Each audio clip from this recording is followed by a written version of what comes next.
Ladies and gentlemen, if you can take your seats, please.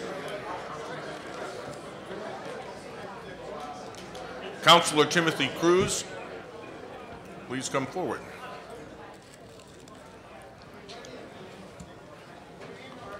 Thank you very much, ladies and gentlemen. For the record, I am Ward 1 City Councilor Timothy Cruz. I'm also the President of the City Council. The important thing being Ward 1 City Council because the fairgrounds is in Ward 1. I am the City Councilor from the area, and I want to say that I am here to beg you to approve this license. I don't know that we can wait much longer. I don't have a prepared speech like the mayor did, but I live about 400 yards from the fairgrounds, and if anybody would be against it, it would be me and my family, and we are very excited for the opportunity to have this come to the city.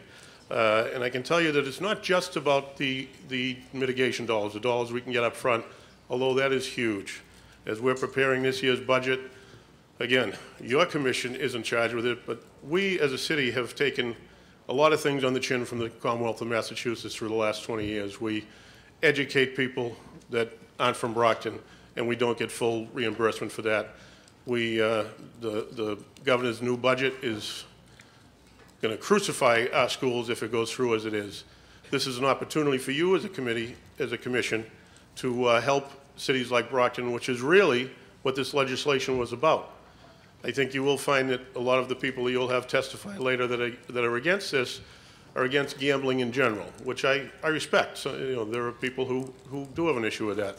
However, that's not what this commission is charged with.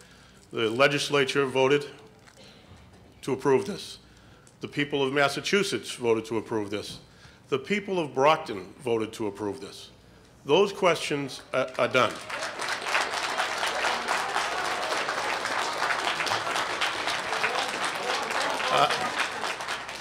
So those votes have all been done.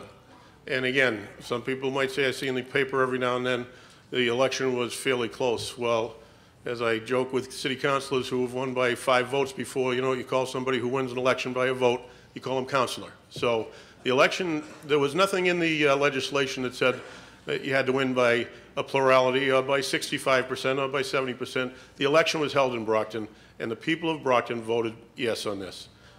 And again,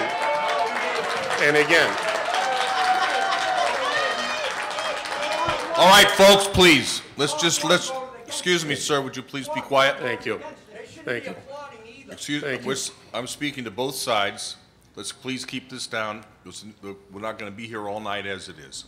And again, I'll be much shorter. I don't have a lot more to say, other than I agree completely with the idea that your commission has been charged with giving out these casino licenses.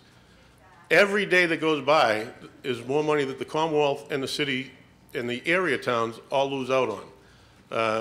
Clearly, with the court case against the Wynn Casino, that could be another year before it even starts looking at permits.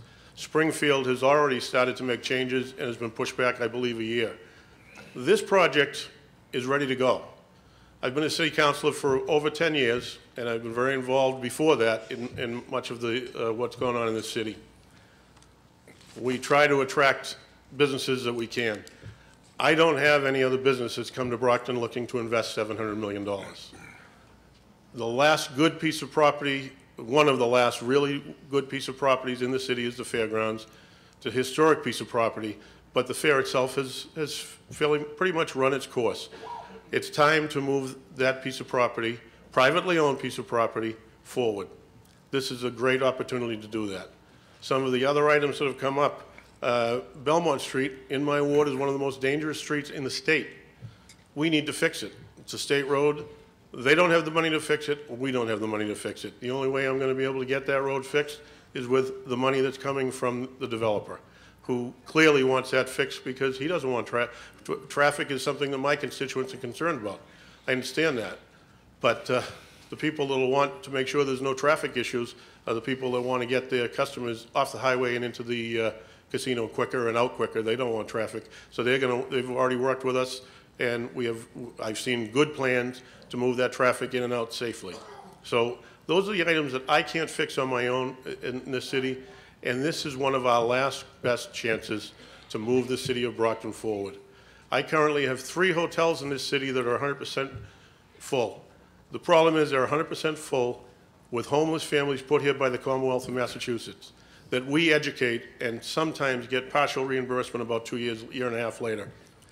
This is an opportunity to have people want to come to Brockton, want to stay in those hotels and a new resort hotel. So again, it's not just about the money that we can get short term, it's about changing the image of the city I grew up in. I want people to want to come to Brockton again. We are the only city on the South Shore, and the largest city on the South Shore. I grew up as a kid where Brockton was the place to be. Certainly 100 years ago, we were the shoe city. We were one of the lead cities in New England, and we were famous around the world.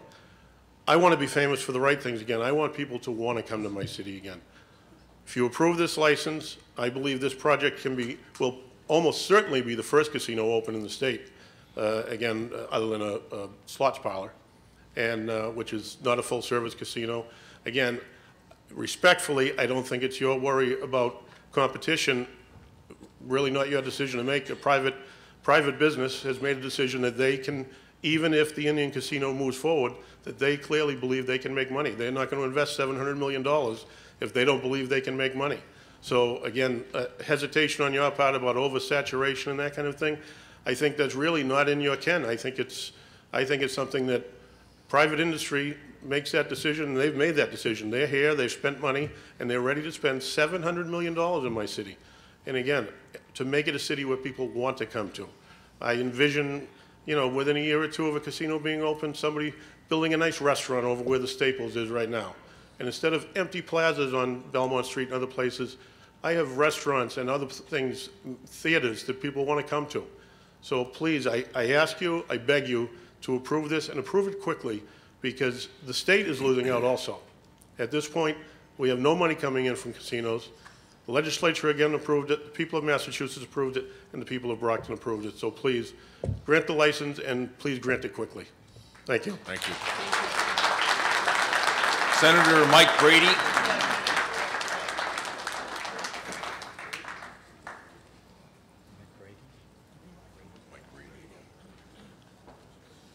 Senator? Thank you, Chairman. Thank you to the board for allowing us to speak. I'm the state senator from the area. And as I mentioned from my colleague, the city council, this was on the ballot. The voters have voted in Brockton, voted in favor of this. I think some of the concerns with traffic issues, we've put money through the state funding budget on bonding bills and transportation, but there is not enough money to fix the roads and infrastructure in our city. The revenue from this proposed casino will help bring revenue into our community. Brockton's troubles are much like any other gateway city in the Commonwealth. Its tax revenues have habitually failed to keep pace with expenses to run the operations of government in the Commonwealth and the city. Employee benefit costs and all costs to run the operations of the city are gobbling up every dollar in sight. And our unfunded pensions and health care costs have gone through the roof.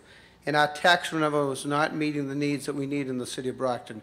We're in desperate need of more public safety personnel, more police and firefighters, and more importantly, more than anything, is jobs. The jobs that this casino will provide will help to put people back to work, and I've had tremendous calls from residents all across the area that want to go back to work.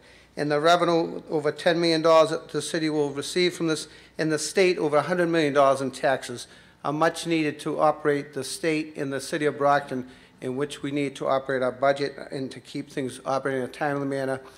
When I first got elected into the State House over 8 years ago, we were facing a deficit. We seemed to come above that and everything else, and this year, the governor's proposal, we're facing severe budget deficits, and we desperately need the revenue. We need the jobs, and as a city council who used to represent the area near the fairgrounds, I used to get complaints from different events that would go on there late at night. This will be an enclosed facility, and any time I've worked with the owners and the operators of the fairgrounds, any complaints I did get, they were answered in a timely manner and addressed. And but the noise and so forth, this will be an enclosed facility, so we won't get the noise that there was concerns years ago from other things operating in this area. And I don't want to be repetitive, as the city council mentioned, but you know, this was on the ballot. The voters voted for it, and we desperately need the revenue and the jobs. Thank you. Thank you. Are there any representatives of surrounding communities who wanted to speak?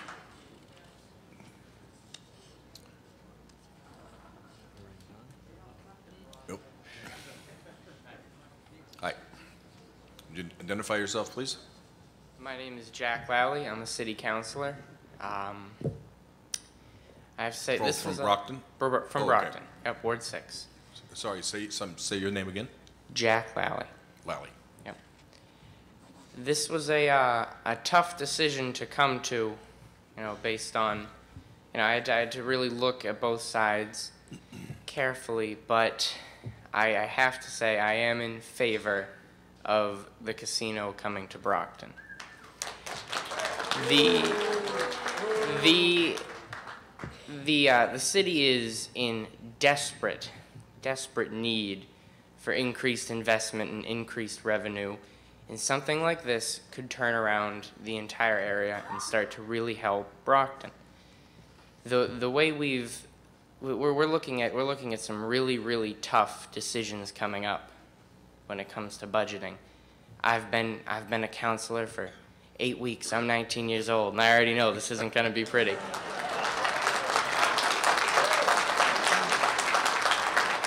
When I was in high school, I had my own car. If I chose, I could have driven to a casino out of state. They might not have let me in, and they wouldn't let. I don't think they'd let someone underage go into the casino in Brockton. Just because there's a school nearby doesn't mean that it's suddenly going to become the place high schoolers hang out. We need the money. I implore you to please give us this casino, because we're in a desperate situation. It will help us out tremendously, and without it, we will be in some steeper financial troubles. Thank you. Thank you.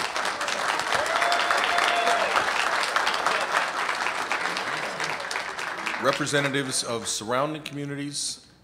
I believe there are none. Representatives of impacted live entertainment venues? I believe there are none. Then we will move on to a representative from Stand Up for Brockton.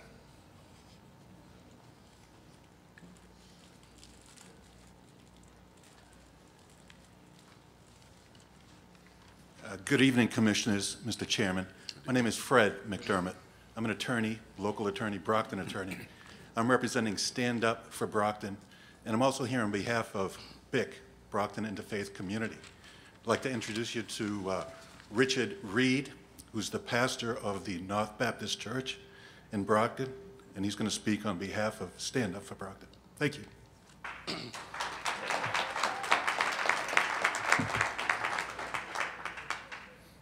Did we get a remote that's working? Did we get the clicker that's working, or? We'll get it. Thank you.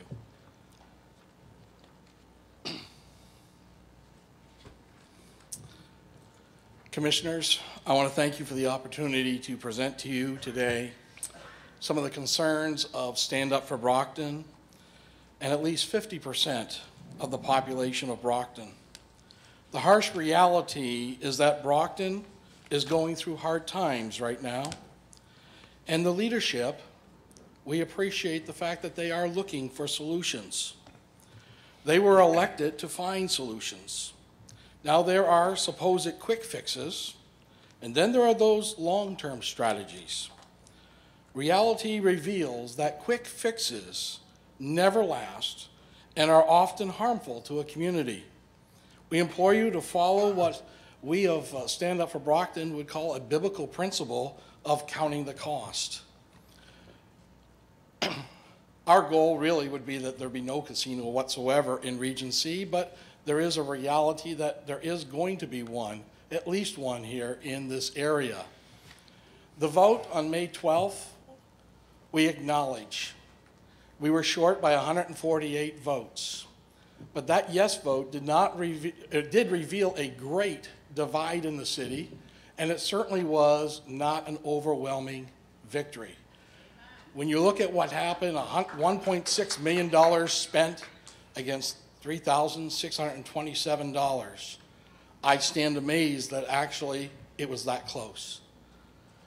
Recently, someone did a poll, a random phone poll of people in Brockton, and it too is very close.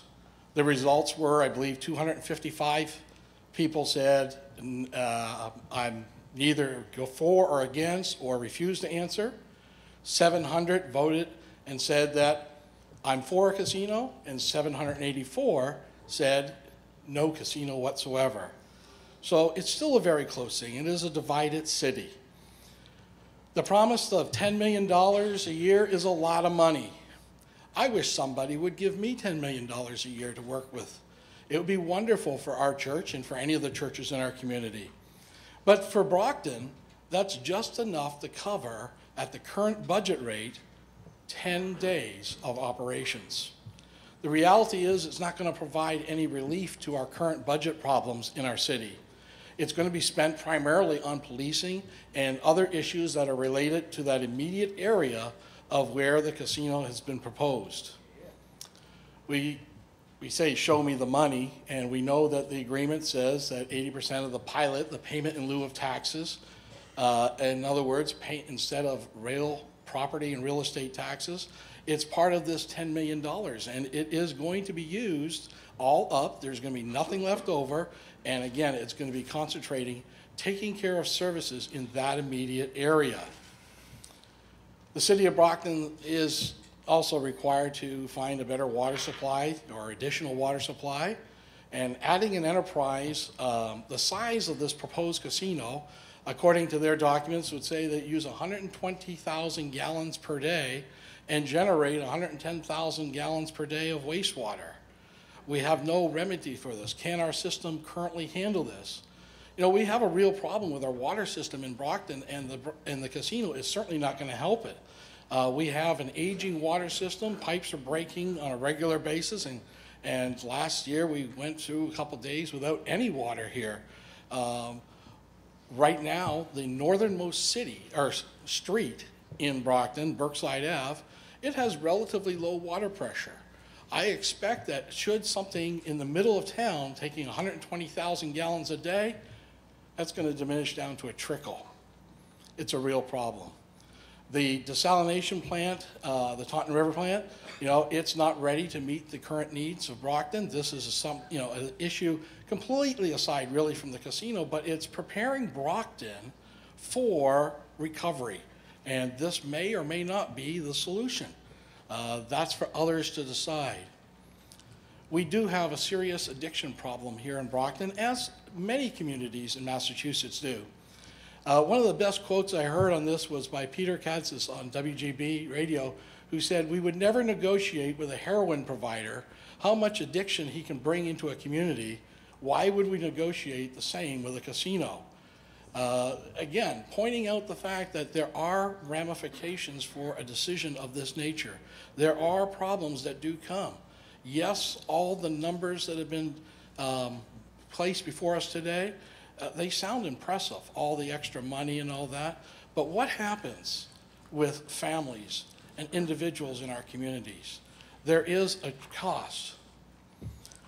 The Mass Gaming law allows for 3 Category 1 casinos in Massachusetts: Everett, Springfield, and Taunton. The Mashpee tribe has met the 2 conditions set forth in the 2013 Indian Accord. They already are the 3rd casino in Massachusetts. Regardless of the lawsuits that are there, they can build at risk. The law simply says 3, not 4. Brockton is not eligible based upon these laws that are now in place. We know that many of us here are against gambling altogether. There are many people who just don't want it where it's located. Government gambling has always been a problem. It seems to be a failed government policy.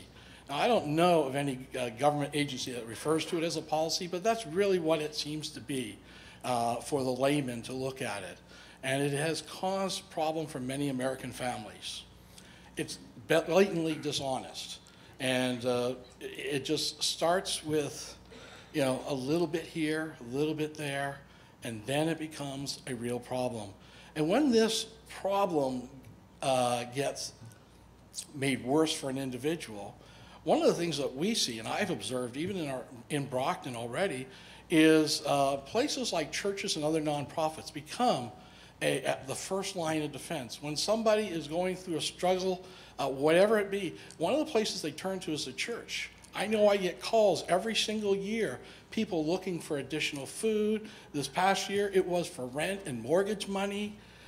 Their needs are not being met. Do these folks need jobs? Yes. But is this the place to do it? Again, gambling has failed to deliver. It often is promised that it's going to solve the problems. The problems of Brockton are many. They need solutions. But is this the best way to do it? Do the casinos really deliver on what they're saying on paper or slide even today? It's failed because it's financially damaging to the citizens. It increases the divide between the powerful few and everyone else.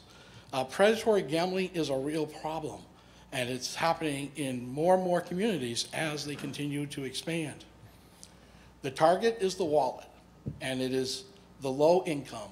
It is the senior citizens. It's the minorities. Those that can least afford this is the target market. Many people have some ideas of what they are telling us today about what the reality is, but I would classify them as, you know, lies that have been told. You know, that commercial gambling creates jobs. No great nation or state has ever built prosperity on the foundations of personal debt, addiction, and the steady expansion of businesses that milk the existing wealth instead of producing new wealth. We need jobs in Brockton. There's nobody that will argue that. We're all in favor of new jobs, but jobs that will create income, will create wealth and stability in our community, not draw from what already exists. That casinos improve government budgets, yes, it's impressive. Whether it's $40 million or $71 million a year, that sounds great. But the reality is, when we look at other states, that has not really been delivered. California being one of the perfect examples of that. It was supposed to fund the public education. In reality, it only provides 1.3% of their budget. Do we want to go to Rhode Island? I like going to Rhode Island, not to the casinos, but for other things. People say, you're going to gamble, you're going to go out of state, so let's keep the money here. Again, it's not really a valid argument. What we're going to end up here is not necessarily a destination casino, but one that is a convenience casino. Most of the people that will come to it would be ones that are in our immediate area, in those areas that need help the most right now. So going out of state is really, it's a deliberate public relation tactic to avoid the intense scrutiny of what really happens in a community. The slot machines, again, we have the Plain Ridge Casino now, and you know, not a Category 1, but there are claims out there that say, well, these don't addict people. They do, and they're designed to draw everything out. I remember a number of times working in computer conventions out in Vegas and leaving my little hotel room. The hotel I was staying in was a small one where I didn't expect to find a casino, and when I would leave at 7 a.m. to go over to the convention center to work my booth, there would be these group of people that would be at these slots, and when they come back 14 hours later, the same ones are there. It is addicting, and it is something we don't need. We have a big enough addiction problem in Brockton. Let's not add to it. The casinos, and I lumped in here lotteries, they're not like any other business. A restaurateur will eat his own food. We put in here, someone with a vineyard will drink the wine that he makes. A movie actress will watch the movies she makes. This is the only product or service where most of the people who own it and promote it, including public officials, don't use it and don't even really want to live near it. The fact that it diminishes organized crime, Some studies out of Chicago said that that's not necessarily the case because the criminal or the illegal gambling facilities, once they get people used to having gambling on a regular basis, they pick up people simply because the risk is greater for the reward that they offer. Public opinion supports predatory gambling. Well, we look at the things that you don't want in your backyard, and number one is you don't want a landfill in your backyard. And casino is number two that you don't want in your backyard. And I've heard many people say that to me over the last year. We don't even care about a casino, we just don't want it in our backyard. The Brockton reality, and I'm using some of the original numbers, the promise of 1,400 construction jobs, it sounds impressive. These will be union jobs, and that is fine. Our union workers need work. But most of the people that we're trying to address that need jobs in Brockton are not union members. These will go to those outside of Brockton proper. Many of it will go to South Shore and Boston area people, and yet some will have to be brought into our area. It's not going to help the need of the unemployed and underemployed in Brockton. The 1,500 plus long-term jobs, you look at the numbers, not all of them are even nowhere near the $50,000 average that they're talking about. Many of these jobs are going to be filled by people that are already doing those same jobs in other places. I think of just a simple area of like housekeeping. People are going to be hired because they have experience and they may be working at one of our city's other hotels now. And they will go over there because of a few extra dollars per hour. It will create some temporary jobs, which is good, but the reality is, the likelihood is that many of these smaller hotels we have in town will ultimately be put out of business with this large hotel. The net gain would be zero. Want to be a destination resort? No. The reality is most of the people will be from this immediate area. That makes it a convenience casino. The location for any business we know is so important. But here, this one defies logic for me. Putting it next to the high school. Now, I understand there's 47 acres there ready for development. But a high school, this will be what I was looking for, trying to find out if anyone else had done it. I cannot find another casino anywhere in the country that is built next to a high school. Someone said, well, we'll call Brockton Casino High.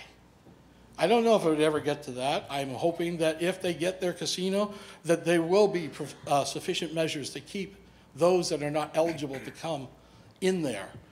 But the reality and the perception is putting it next to a high school is not good for the image of Brockton. Is there any real economic recovery with a casino? The answer is no. We look at what's happening in Plain Ridge and understanding it's simply it's a slots casino. The numbers keep going down, and so much so that the Commonwealth has reduced the expectations by 40%. That is not good economics. Will it be delivered what was voted on here? We don't know. Springfield has scaled back. The Everett one is going to go through many changes and maybe even more due to some of the litigation. We're not sure what's going to happen there. But is that what the people voted on? Probably not. And of course, the reality here is, will the Taunton Casino happen? The predicted lawsuit came true, and Mr. Bloom and his team, they are partially funding it, and he explained that well earlier, and I understand where he's coming from. But the reality is, it's not against the casino, it's against the recognition of an Indian tribe, and it's a very special tribe. It's the tribe that met the Pilgrims, the first immigrants to this country. Who are we to say that they're not an Indian tribe? Enhance business opportunities here in Brockton. We need to have alternatives. I said in my opening that we've elected our officials for this particular thing. Look for solutions. Opening up Main Street to two-way again will help. Enhancing academic opportunities by expanding college and technical training facilities. This is a good thing for Brockton. Convert part of the fairgrounds property into an indoor sporting facility. Convert part of it to affordable housing units for starter families and senior housing, the people that need it most. Convert it into a sporting museum for the City of Champions. And then one of the things that I know is happening in a different part of the city is that an ethnic restaurant area, starter restaurants. This is a perfect location for it. Yes, it is central.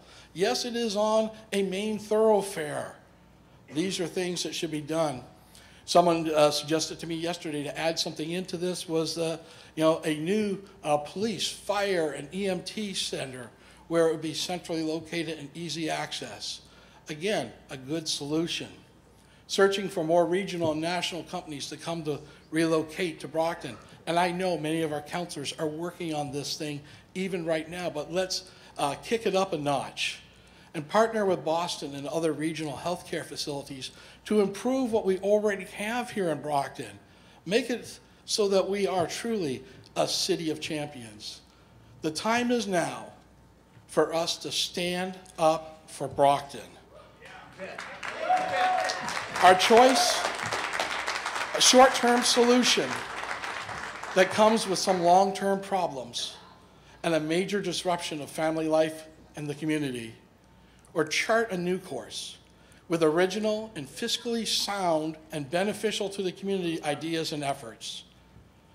Commissioners, Stand Up for Brockton and the churches of Brockton are praying for you every day, that God would grant you wisdom as you ponder the evidence and make a decision. Thank you. Thank you. Thank you very much, Pastor Reed. We have Shayna Barnes, City Councilor from Brockton.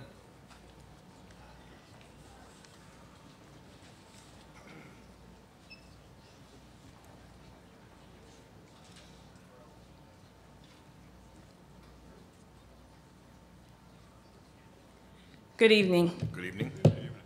I came in a little late, so I apologize for my tardiness and my sneakers, but I was out walking earlier.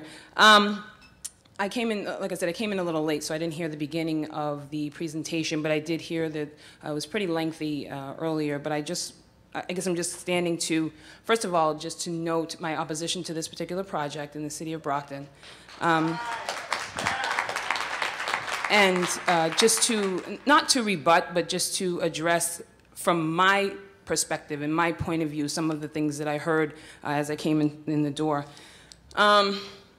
I particularly have, and I won't be long, I particularly have a problem as of late with all of these projects that, that have been presented to the city of Brockton for development and all of these things. And I'm really disappointed that we are coming off so desperate. The desperation that we are showing as a city, it's abhorrent. And I think we need to take a step back and take a beat and not jump into everything that comes across a desk. Or not every idea is a good idea. We need to take a moment and make sure that what we do is something that can be beneficial and that can be sustained long term. And being desperate is when we get proposals like casinos and power plants and all these other kinds of things that foreseeably are bad projects. So I just have a problem. We're not desperate. We are not. We're in really tough times. We are definitely in tough times, but we are not desperate. Desperation is a whole different animal. And I think that if we also market our city in a more effective way and actually go out and pirate some of these businesses. And you know, when our administrator, our CEO of our city, when he goes to Washington, D.C. and Cape Verde, come back with some proposals for businesses there that can maybe expand and franchise here in Brockton. That's what we need to do. We need to go out and actively find these projects and these businesses that are willing to invest in our city because we have a lot to offer. We don't market ourselves well, and that's why we're in these situations that we're in now and fighting in court and having conflict over contracts from 20 years ago that 7, 8, 9 years up the road, all of a sudden it's a bad idea. So everything was a good idea at the time, but now when you see it and then some other things start to shake out from it, it's all of a sudden it's a bad idea, and then we get in these positions where we have to take these Band-Aids and we have to take these things because we get caught up. And I'm really passionate about this because I really am I'm dismayed at how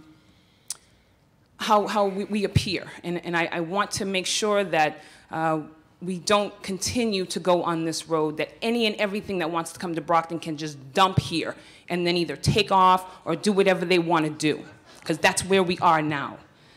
Let's see.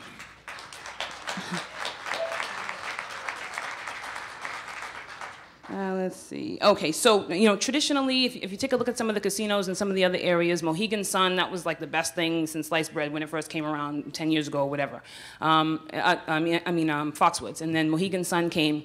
But traditionally, casinos report devastating revenue losses in the first 3 to 5 years of their operations. Look at Plainville. Plainville didn't even get a year, and they were about to close their doors 2 months ago. So we need to take a look at that as well.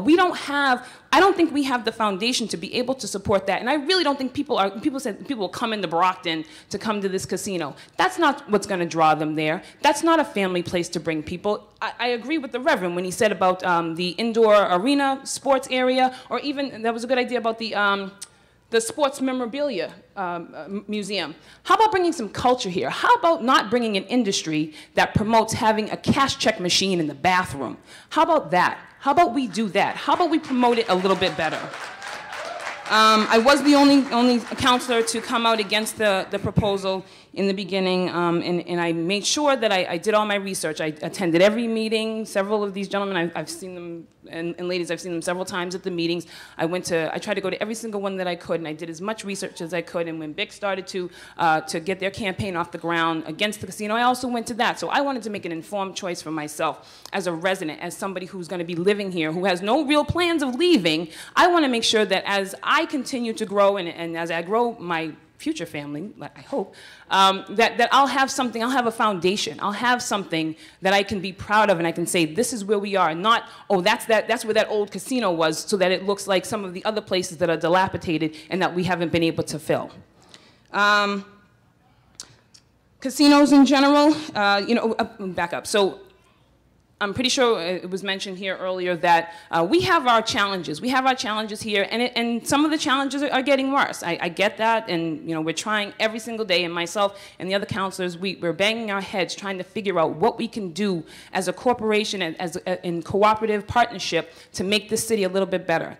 And we have our challenges, and we're white-knuckling it. Why would we invite an industry with foreseeable challenges into our city to just burden us more with some of the things that we're not even accustomed to? Some of the things that casinos bring, and not all casinos are bad. I'm not against gambling. I'm not against the whole gambling thing. I buy a scratch ticket every once in a while, so I'm not against gambling. I'm just against it here.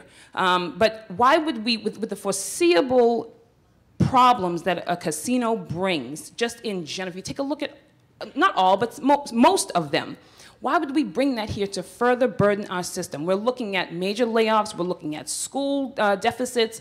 We can't support that. And also, Brockton is not a casino industry. We're not a casino town. We're a manufacturing town. We're distributors. We distribute goods for people to take home and to do stuff with. Let's do that. Maybe let's start to look at Spark Street. Let's build Spark Street back up, and maybe we can start to have a mini industrial parkway or something so that we can start to attract all of these businesses that we're saying that we can't attract. We can't attract them because we're not trying, and we need to start trying a little bit more, a little more fervor. Let's see. Yeah, I was back there taking notes. Let's see. Oh, okay, so again, I'm not a huge gambler, but I'm not against it.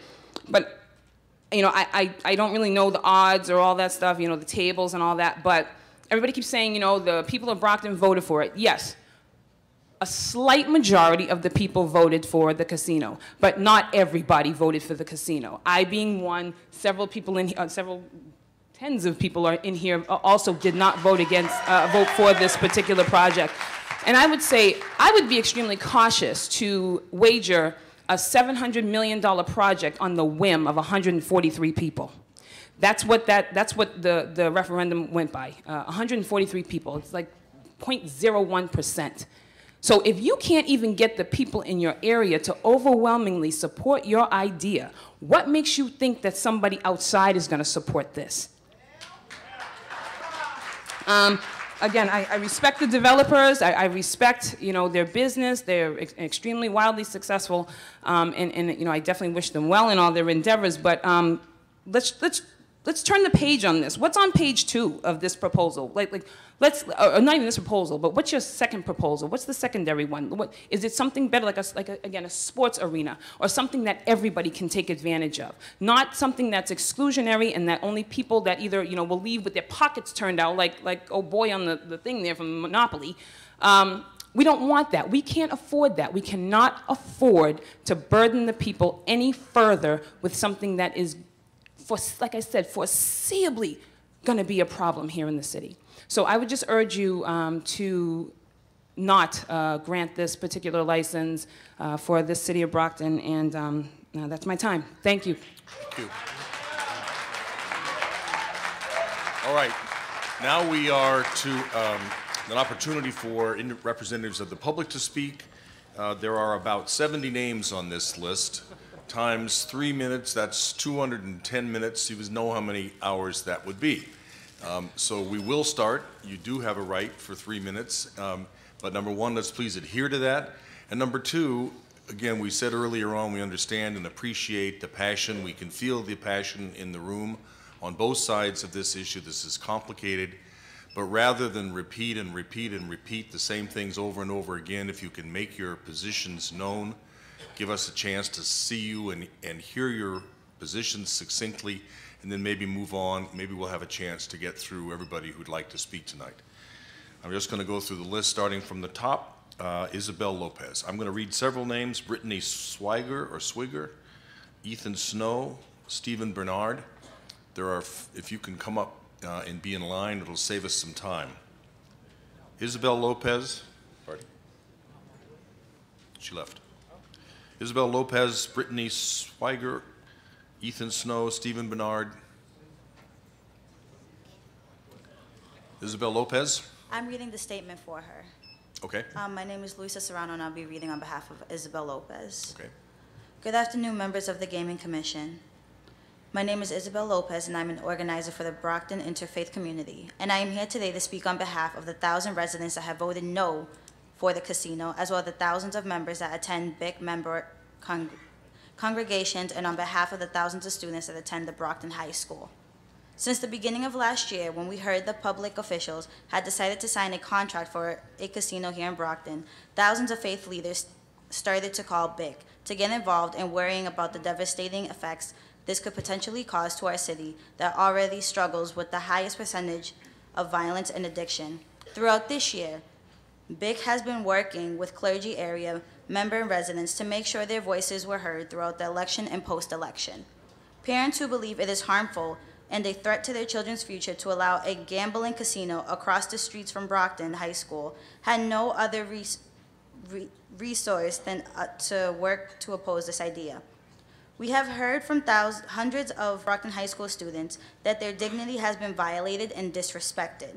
Nowhere in this process there has been an attempt to make a reach out to them, to ask for their input, recommendations, or feedback. Putting a casino directly across the street from one of the country's largest high schools is absurd. Basically, you can do whatever because I don't matter. I am a citizen like anyone else in this city. I deserve to express my point. This is what the youth, the participating in the listening session, BIC conducted over the summer aid. It will not be of the benefit to the people of Brockton, the residents of surrounding communities, or the Commonwealth of Massachusetts to accept any deal or idea when you know the health, safety, and well-being of all people is at risk, deteriorating their lives. People matter more than profits. Please do not issue a commercial casino license in Region C. Thank you, and this is on behalf of Isabel Lopez. Thank you very much. Brittany Swigger. Hi, thank you. My name is Brittany Swigger. I'm a banquet server at the Rivers Casino in Pittsburgh. I've been there for 4 years. It's owned by the same people, Rush Street Gaming, that's trying to come into your town. I appreciate the opportunity to tell me and my coworker's story. Just to, tell you a little bit about how Sometimes at the Rivers, you could just be a number on your badge, a disposable employee, like a lot of good employees that I've seen gone were. As a banquet server, we cater events from small meetings to big lavish parties. We serve food, drinks to guests. My coworkers and I also, when I had first started working there, we were washing our own dishware without the proper equipment. In the middle of events, it was pretty dangerous, and then not to mention it was unsanitary. Told management about it so many times. They told us, they laughed. It was going to cost $50,000 to put a new dish system in our banquet facility, so it was a joke. They didn't do anything to fix it until, of course, a coworker got stitches. She had to go to the hospital, and she had to come back, and she ended up working the rest of her shift. And it takes somebody to get injured to get safety on the job. Also, in banquets, we have to fight to make sure that it's called a toke book. I get $3.75 an hour plus my gratuity off of parties. That's off of the food and the bar together, the gratuity, put in my paycheck. When I first started there, we were just getting paychecks every 2 weeks, and I had no idea how I was getting paid. I didn't know that if my numbers were right, there was no log, there was nothing to say, like, this is what you made on this day, or anything like that. We got a group of workers actually together and marched, to management, and we demanded a toke book, that we wanted to know what we were making. We had a couple, after we got the toke book and everything like that, and people were starting to check their hours, starting to check their tokes and things like that, there was discrepancies. People were working and not being paid for events. That was that. We kept asking for, gratuity records and things like that to this day. Sometimes they come in a little bit late. It is a business, a banquet business throughout the United States. People do file unemployment. There was also a problem. One of my coworkers had filed unemployment, and it's a 2-week pay period. There was, you can make a certain amount of money in 1 week, and then the second week you may not have any work, but the casino was dividing that 1 week into the 2 weeks. It's pretty frustrating sometimes not to know where your money's coming from, especially when your management does. We're fighting for a fair process to organize.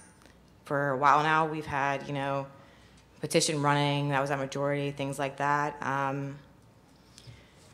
And that's like the main reason, I'm here. Like, we've been fighting for a fair process.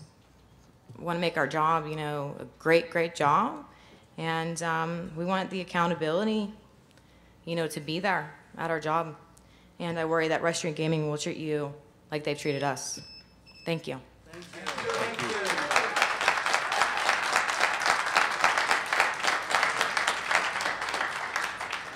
Also, Stephen Bernard, Larry Curtis, and John Marion. Thank you for the opportunity to speak today. My name is Ethan Snow. I'm with the New England Joint Board of Unite Here. We're a labor union that represents about 10,000 workers in New England in the manufacturing and service industries, including about 1,000 workers in and around Brockton. Nationally, Unite Here represents about 100,000 casino workers, making us the largest casino workers union in the world. We oppose this casino proposal because of the atrocious labor record of the Chicago group that controls it. This Chicago group, called Rush Street Gaming, is holding back working families at the casinos they already operate. Sugar House in Philadelphia, Rivers Casino in Pittsburgh, and Rivers Casino Des Plaines outside Chicago. As you know, Rush Street Gaming and Mass Gaming and Entertainment share 3 senior officers, the same chairman, the same CEO, and the same secretary-treasurer. And Rush Street Gaming would operate the Brockton Casino if it's built. You heard from one of the casino workers today who bravely shared some of her and her co-workers' stories with you. But here's more of the Rush Street story. Turnover at Rivers Casino Pittsburgh stood at 40% last fiscal year, double the rate of the Union Casino that is its nearest competitor. Sugar House Casino in Philadelphia pledged, quote, the best jobs in Philly. But workers there have complained of insecure jobs, understaffing, and a lack of basic respect on the job. Each existing Rush Street casino in the U.S. has run anti-union campaigns They've settled a total of 38 federal unfair labor practice charges rather than face administrative trials. Rivers Casino Pittsburgh broke federal labor law by illegally interfering with a union election through surveillance of union activity and preventing the distribution of union materials. And casino workers have reported harassment from their managers, including threats, surveillance, and other intimidation tactics. The major benefit of casinos that host communities like Brockton get is permanent jobs. But at Rush Street casinos, the job track record is marred by high turnover, low wages, poor benefits, and ongoing labor conflict. There will be a difference elsewhere in Massachusetts. Our experience as the Casino Workers Union shows that a real partnership is possible. Some casinos provide good union jobs where workers have a voice and where the wages and benefits are excellent. We have had long-term and cooperative relationships with the casino companies that will be operating in Springfield and in Everett. We are confident that those jobs will be family-sustaining jobs. Unlike those casinos, Rush Street Gaming has refused to agree to follow a fair process. We urge you to reject their proposal. Thank you.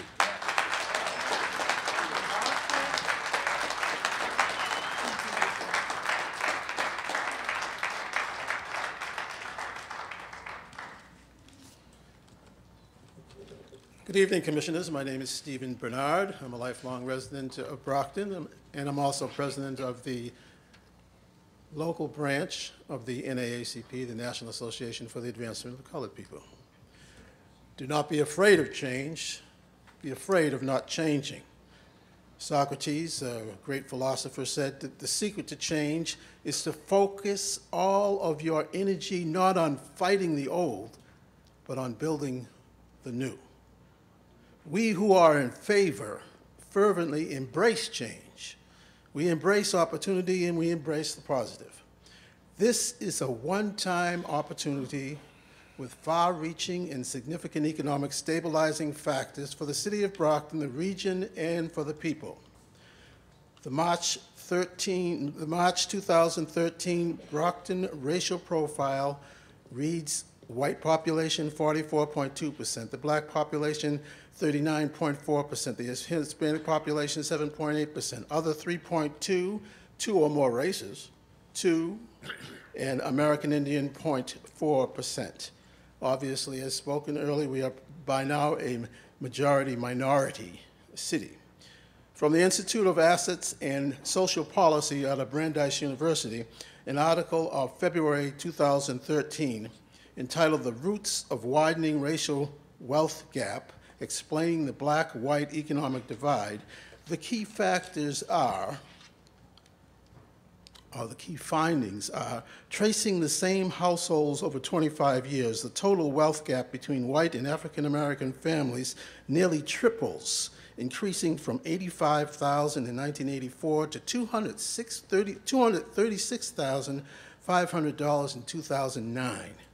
2, the greatest drivers of the growing racial wealth gap are years of home ownership, household income, unemployment, which is much more prominent among African American families, a college education, inheritance, financial supports by families of friends, and pre-existing family wealth, and 3, equal achievements such as income gains yield unequal wealth rewards for whites and African Americans. The unemployment rate for the state of Massachusetts is 4.7%. The unemployment rate for Brockton is 5.6%. In the country, the United States unemployment rate is 5.5%, with African Americans almost twice at 9.5%, while white unemployment for the country is 4.6%. We're encouraged by the financial impact that the employment opportunities from this project will have on so many families. Brockton is where we live, where we learn, and where we work. We know that this commission takes into account the social policies shaping and opportunities when making the final decision. Remember the sitcom The Jeffersons? Mr. Bernard, I'm sorry. On CBS that aired in 1975 to 1985? It was the spinoff from All in the Family Mr. Bernard, with I'm sorry. Archie Bunker. Mr. Bernard, I'm sorry, your time is up. Okay. You can submit your statement to us for the rest of your, the rest of it if you want to. Mr. Thank you. Curtis, Larry Curtis. Thank you. We encourage you to pass this, this license on to us. We finally need a piece of the pie. Thank you very much, Commissioners.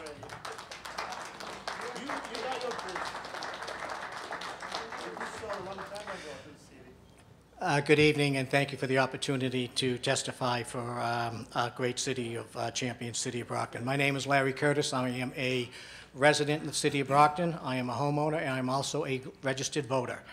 I like to characterize this process as kind of a 12-round championship battle, a battle that the city of Brockton is very, very famous for with our boxing history. In round one, we saw Mass Gaming Entertainment, City of Brockton, and Mr. Carney come together and propose the idea of developing a destination resort casino for the fairgrounds. That was a win for the city. Round two, that collaborative effort resulted in us, as the City of Brockton, entering into a city host agreement, which then triggered a number of events over the course of the next several rounds. Round two, I would characterize as a win for the City of Brockton. Then we got into what became the pros and cons of a destination resort casino for the city. Both sides, for and against, spent several weeks over an 8-week period getting out their votes for and against the city in accordance to the Mass Gaming Commission's rules and regulations. Those rounds 3, 4, and 5, were really a draw for the city. And round 6, as we saw on May 12th, basically ended up with a significant win for the city of Brockton and the residents who came out and said yes for Brockton in their support of a destination resort casino. Shortly after that vote, we saw a couple of losses happen in the city. We saw in round 7 the continued state and local aid cuts that the city continues to experience. We've heard them from the mayor in earlier testimony. And we also had a significant blow below the belt when the state decided to cut any existing funding for our community college collaborative that was going to be an anchor economic development in the downtown area of Brockton, a significant blow to our city. But then in November of 2015, in round 9, we saw a resounding vote of confidence in the re-election of our Mayor Carpenter and the direction that he's taken this city. And that election won 55 votes 2 years ago to over 1,700 votes in support of the mayor going forward. The city, in turn, had losses in round 10 and 11. In round 10, the Department of Education made a decision that it was going to allow charter schools to come into our city. That decision will cost this city probably $10 million going into fiscal year 2018. That is so much needed in our public education system. Round 11, we're a city that's known for self-inflicting ourselves. Front page of the paper this past week, let's sue each other again over the power plant, and let's look at a $350 million development project that has been 9 years in the making and waiting for some decision to be made. It brings us to round 12. Why are we here tonight? We're here tonight because the city of Brockton, Rush Street Gaming, and the Mass Gaming Entertainment are going to knock out this proposal once and for all. As commissioners, I hope that it's a unanimous decision on your part after you hear all the testimony, and I will take a 3-2 vote, though. Thank you. Also, Phil Griffin, Paul Landerholm. No, you're up next. John Marion, Phil Griffin, Paul Landerholm, Michael Gallerani. Yes, sir. Mr. Chairman, Commissioners, I'm Brockton. My name is John Marion. I'm a lifelong resident of Brockton with my wife, Shirley. We've raised 4 remarkable children who have all attended Brockton Public Schools. I am the co-owner of a business in downtown Brockton with my brother Paul in a 3rd-generation family company established in 1951. President of the Downtown Brockton Association and president of the 21st Century Corporation. I'm here to support Rush Street Gaming's application to build a resort casino in Brockton because this project will bring much-needed economic vitality to Brockton. These are very challenging times for my city. I've seen the city in the height of its prosperity, and when business was bustling and people were visiting Brockton to shop and be entertained in the many movie theaters, ballrooms, bowling alleys, and our 150-year-old Brockton Fair. We're looking to regain this vitality and energy by bringing in business. Federal and state monies are drying up, and cities like Brockton need to find creative solutions to generate revenues which are necessary for much-needed infrastructure repairs and to maintain the services for our residents who have stayed loyal to this community. This resort complex is a creative solution. The hotel, restaurants, entertainment hall, and casino will be an entertainment option which will attract people to a new, exciting city. It's an economic development project which will create 1,800 new jobs for the people who live here. The hotel and casino entertainment complex will generate $10 million that will help fund more police, more teachers, fix roads, and attract people into the city who can potentially spend money in our community. It will complement our economic development plan to rebuild our downtown, where we will be opening several more restaurants and continue to create a better quality of life for Brockton and the surrounding towns. In closing, Brockton's economic development future will continue to look for creative ways to generate new monies, which will rebuild our city. This entertainment casino resort will not only generate $10 million to the city, but expand our local economy through commerce created by buying goods and services that will generate additional millions to the local economy. For years, Brockton has been the recipient of every socially dependent problem, from homelessness to drug rehabilitation centers, but not the necessary funding to support the costs that burden our local services. Federal monies are scarce, and the governor has recently announced more cuts to an already underfunded budget. This is devastating to Brockton. Projects like the casino resort do not come along very often. It will create new jobs, generate new taxes, add dollars into our local economy by buying goods and services. It will give our city a reason to be proud again. What, may I ask the commission, is your answer? If I may be so bold, the answer is support this resort and let us create a new vibrant destiny for the city of Brockton. Thank you.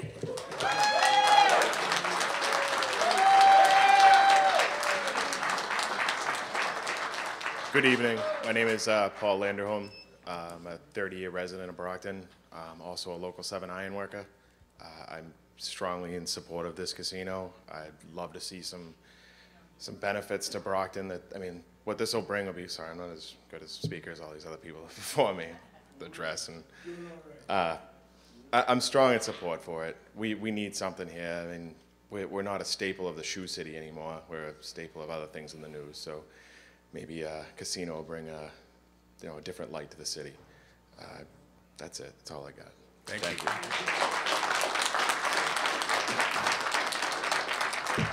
Good evening, Mr. Chairman, Commissioners. Thank you for coming to Brockton. My name's Phil Griffin. I lived in Brockton all my life. To really simplify this discussion, what this really boils down to is the economic future of Brockton. Brockton is in desperate need of jobs and revenue. I believe this casino would be a real impetus in providing a stimulus in the economy that Brockton needs. In the short term, to be plenty of jobs, a union tradesmen, to make good living wages for their families. In the long term, to be permanent jobs, 1,800 jobs. That's only the beginning of it. If a gentleman like Mr. Bloom was willing to invest almost $700 million, other entrepreneurs would come to Brockton and won't be hesitant to maybe invest $1,500,000 or even $100,000. It will change the whole image of the downtown of Brockton and the city in general. I cannot urge you in any stronger way. The city of Brockton deserves better. It needs better jobs, a better economic future, and this could be the beginning of it. Thank you very much. Thank you. Mr. Gallerani, also Adriano Cabral, Dana Boardman, Gene Holmes. Yes, sir. Good evening. I'm Michael Gallerani, and I think in the interest of time, I will just defer to the comments that Mr. Marion, the president of the Brockton 21st Century Corporation, which I'm executive director of, made. I think I don't need to echo exactly what he said. Thank you. Thank you. Thank you, sir. Good evening. I'm Jean, yes, Jean Holmes. Good evening. First of all, I'm going to say I'm Ward 1. I know you heard from the Ward 1 councilor. Guess what? He doesn't speak for the neighbors. He doesn't speak for the residents in Ward 1. I'm here speaking as a parent, as a taxpayer, and a resident who lives in the neighborhood of the proposed casino in Ward 1. I'm absolutely against the casino as proposed, and I urge you to deny the application for the casino in Brockton at this time. It's not the right place, it's not the right time, it's not the right applicant for the license. And I predict that awarding this license will ultimately cause grave harm to Brockton and to the surrounding communities, as well as seriously embarrass the Gaming Commission. I know that many people have bought the rhetoric spun by the applicants. Many of the people, Mr. Curtis is paid by Mr. Carney. I mean, all the people. I'm not paid by anybody. I'm just here on my own. But I have to say this, not all that glitters is gold. Long ago, I had to go to Reno with my daughter who was doing a clinical rotation there.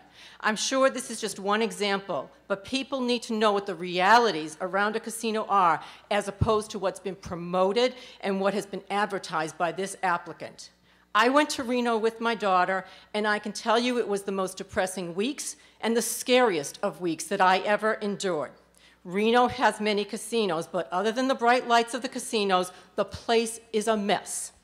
When I walked around, there was nothing but empty storefronts, pawn shops, panhandlers, vagrants, etc. I felt extremely unsafe as I walked the streets because other than the vagrants, I didn't see anyone. I presume the other people were inside the casinos or their houses. The evidence that it's not safe was quite evident in the buildings that I saw because the buildings and the homes around the casino area had bars on the windows. And the place where my daughter stayed had a 24/7 armed security guard, along with key access to the building and the parking building. And I asked the building manager about her safety because I was going to be leaving her there. He advised that they were doing the best they could to protect the people that went to their hotel. But the best thing was they couldn't really make sure she was safe, so she should make sure that she never ventured out alone, as it would not be safe outside the secured walls of that building in the hotel in Reno.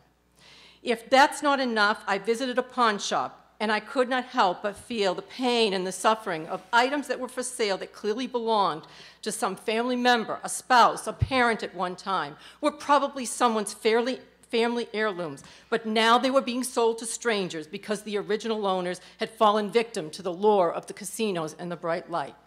If this can happen in Reno, it can surely happen in Brockton. And even worse is that this will be right next to our schools and endanger our children. At least in Reno, the casinos weren't near the schools or near the children. They were there.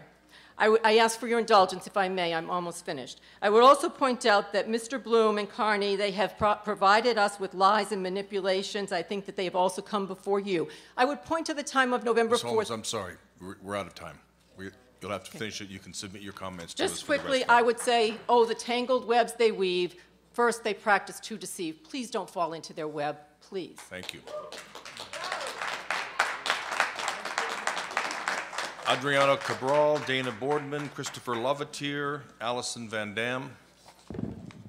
I'm Dana Boardman, worked 38 years at the VA hospital on Belmont Street. Some of my concerns are the traffic that is a joke. The study you folks have received is full of falsehoods that a 2-year-old knew how to read would find out that the day they picked to do that was on, first of all, February, the shortest month of the year, vacation times, and they picked a 2-hour time frame, which the traffic on that street is unbelievable. There's been accidents, fatalities, so you should really look at that study. The other thing is there was a comparison between building and staying the same. Well, if you look at the statistics, when they had buildings, some of the traffic went down. Now, either it's a typing error or someone doesn't know how to do a very good study. Other things on the traffic is there has been fatalities. The owner got injured coming out of the fairgrounds himself. And the money that we're talking about, the state has not guaranteed they're going to put their portion up, which is the major areas. And I believe with the traffic studies, and you increase at least 3% traffic, and then the narrow 2-hour period they have, that traffic is from when school gets out till 6 o'clock at least. So people, when they come to Brockton, going to see this wonderful brick building, they will not come back because their lives are going to be in their hands going down 123. It's a 4-lane highway that's too narrow, and there have been many fatalities there. Also, I'd like to share with you, and I'm upset at not having the 2 hours to talk that other people had to go over this, but I do have, you were supposed to had put on your website this 5 criteria. One of them is an overview. How does the applicant show his uniqueness to the industry? Beautiful brick buildings, but that site is historic. It has a world-famous history of the fair. My great-grandfather would travel by train from Lynn to come here. Why isn't that been incorporated? Or City of Champions, Shoe City. Why isn't there something showing a history there? They are just a new industry. They want a new, and they forget the history of Champions. We have historic sites that are not being built up because the leaders lack fortitude. Why isn't there a great Ferris wheel there to show off? Revenues, okay? Many people have talked about Taunton, and they made this sound like Taunton's not going to matter. Well, I haven't heard them talk about it, and I read there's going to be a casino in Tiverton, just over the border. Talk about saturation, come on. The other quick thing is they don't talk about what's it going to do to the average person. Addiction goes up at least 1%. That would be 1,000 families adding to our already fourth highest closure rate in the state. Mr. Boardman, excuse me, I'm sorry you're finished. Yeah, You can I'm submit sorry the rest of that the opponents didn't get fair time to the big business. All right, suits. thank you.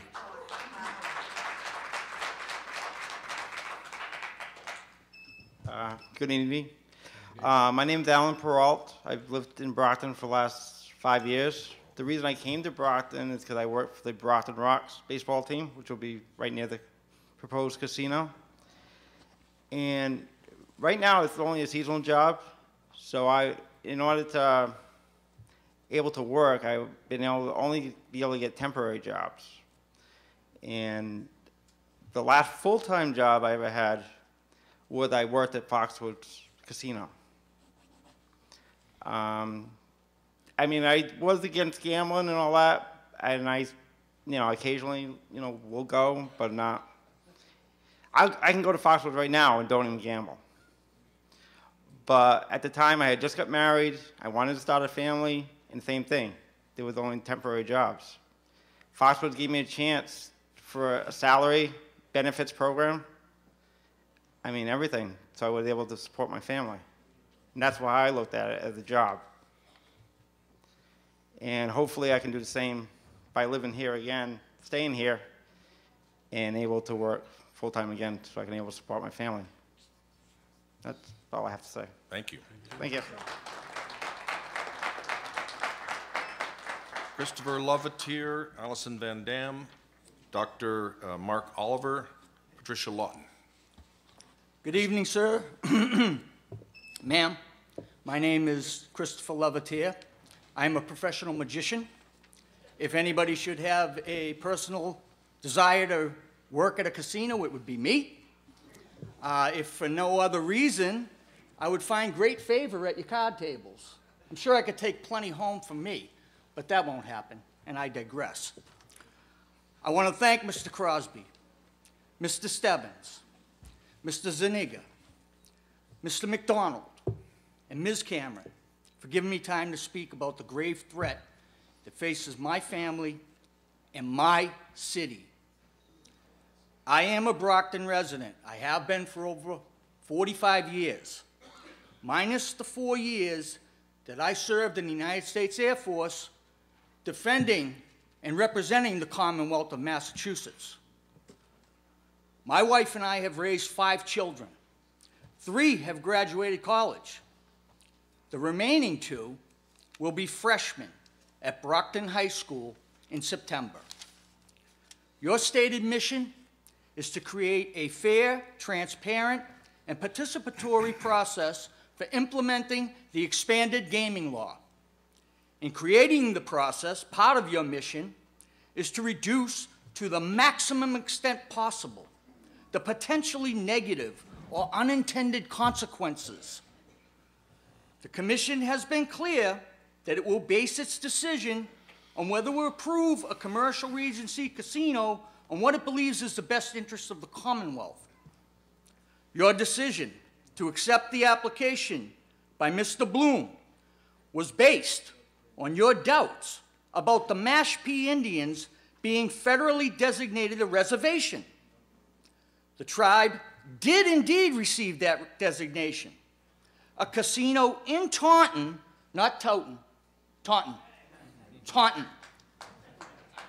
does satisfy your stated mission, the discussion should be over. Why does it continue? Why does it continue when they come to you and threaten you with litigation? In August, that's what they did. I have the transcript. They threatened you with litigation if their proposal wasn't put forward. The discussion should be over. The Brockton Casino doesn't satisfy your mission statement. It hasn't been a fair process. An out-of-state billionaire should not be allowed to buy the results of a local election. By outspending the opposition by 600 to 1 with the single stroke of a pen, with a single check from this man, he was able to buy the support of former Mayor Jack Units. I'm sorry, I'm running out of time. I have it written. I will be quick. Finish it up, okay, I right will. now. I will. I won't ramble. It isn't fair that we were only allowed 3 months to gather facts and have a healthy debate on the issue. It isn't transparent when the Brockton Fairgrounds has its designation changed from agricultural to commercial. Mr. Levatier, I'm sorry. Without the Your input time of the is- city your time council. is I up. gave 4 years! You've only Thank you. given me 3 minutes! Sorry, I gave that's- 4 years! Sir, settle Sorry. down, settle down. Written down. Let me finish! You can submit- I beg you, let me finish! You can submit the paperwork to us. You let them talk for hours! We have your heard letter. what they had to say. Excuse me, sir. I think it's You time. already heard them. They repeated the same things I've heard it before. I think it's time for other speakers. Thank you. You denied my rights. You have denied my rights. Allison Van Dam, I have family here. I'm from Brockton. is that you? That's me. Good evening. Thank you, Chairman Crosby and Commissioners. So it's important distinction in this project to note that it's a suburban casino. It's not Reno. Brockton will never be a casino city. We are a city that hosts a suburban casino, hopefully. This represents a large economic opportunity, as we've heard of the investment from the mayor and how we plan to use that, education, infrastructure support. But not only that, it helps replace those 600 jobs that were lost with the closing of Raynham dog track when the referendum vote changed with the dog racing. It also helped to bring back some of those $1.1 billion that is spent in Rhode Island and Connecticut in casino gambling. The largest patronage in those casinos is from Massachusetts residents. So many may ask, how do we know that Rush Street Gaming can, their claims that they can be confirmed? So our president CEO, Chris Cooney, visited Rivers Casino in Des Plaines, Illinois, which is a Rush Street developed facility that is closest to the suburban model that we are looking to develop here. What he discovered confirmed the claims of the positive impact within the community. So Rivers Casino opened in 2011. It's near Chicago, much like we're near Boston. It's close to the highway. They get 10,000 visitors each day. The facility is well balanced within the environment. It's not overbearing. It fits with what is going on around it. There are 10 other close by casinos. There are 3 of them within 30 miles. So we're talking about saturation of market. They have found that that is not a problem. There's plenty of business to go around in Illinois.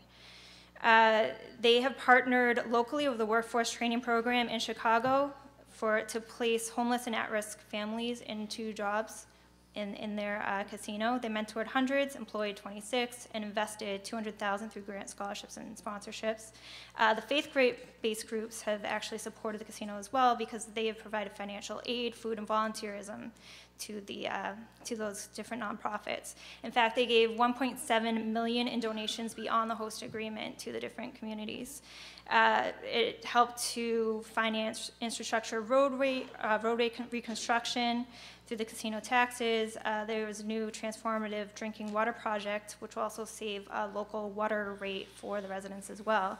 It's outstanding food that's established there, much like they're planning on doing here, that's attracted other restaurants. Diversification of entertainment as well. There's a skydiving facility, indoor skydiving that's open there, as well as ice skating. It's brought a lot of development into the area for entertainment, diversification of industry. So we've seen a lot of progress in Brockton downtown with creative economy and development, so it would help support a lot of that. They've proven that they are capable, stellar, well-vetted, well-financed, and they have a great track record of casino development. So we couldn't have a better partner, and they're likely to be the envy of other casinos within the Commonwealth. Thank you. Thank you very much. Mark Oliver, Patricia Lawton, Fred McDermott, I think has already spoken, Kelly Williams, Jean Morrow. Merrill, yes, sir. Good evening, Mr. Chairman and Commissioners. My name is Mark Oliver. As said, I am a pastor in this city, Trinity Baptist Church, but I also serve on Operation Divinity, which is a ride-along with the police department, getting a chance to visit a lot of situations, a lot of brokenness. I also am a co-founder of Brockton Christian Mentoring Initiative to try and respond to some of that brokenness in the homes. And in one of our ride-alongs, I did meet some young men, and one of the young men I now mentor. And I first want to start by just sharing with you the response of this 13-year-old who I have the privilege to serve as a mentor for the last 2 years. And when he heard, as we were driving by the fairgrounds, when he heard that a casino was proposed for our city, the very first thing that he thought about was his father. And his dad works. He's not unemployed, but his dad works. But he has some issues, including a bit of a gambling issue. And the very first thing this young man said is, "Oh, great. Oh, great." And I said, "What do you mean by that?" Because now I'll never see my dad. I will never see my dad. And the truth is, with all of the ride-alongs and the different things that I know about in this city, that story will be repeated and repeated and repeated and repeated and repeated and repeated and repeated. Now, secondly, I just wanted to say that it hurts me to think that we are easily dismissing the potential influence of a casino adjacent to our high school. It's been mentioned. And we know those who have put the application in, they say, listen, location is everything. Well, we also know that proximity is influence. Proximity is influence. That's the reason that people don't want things like bars and adult stores next to their children's schools and playgrounds. It's the very reason that we have zoning laws and all those kinds of things, because we know proximity is influence. It's the reason that people move out of neighborhoods when drug activity gets out of control. And it's like we're pretending that is not next to each other. We're pretending like it has no influence. Since proximity is influence, I'm asking you to supply us with the wisdom that our own vote on this issue didn't supply, to really think through it. Proximity is influence. Help us as a community to prevent an influence of our children that arguably is on the low end of a life direction instead of the more noble directions that will come from a good Brockton education. Thank you. Thank you.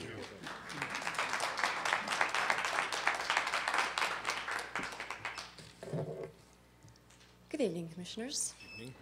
My name is Patricia Lawton. I was born in Brockton, and I've lived in the neighborhood of the fairgrounds in 2 apartments and 2 homes, and our family now has a business here on Belmont Street, about a mile from the fairgrounds.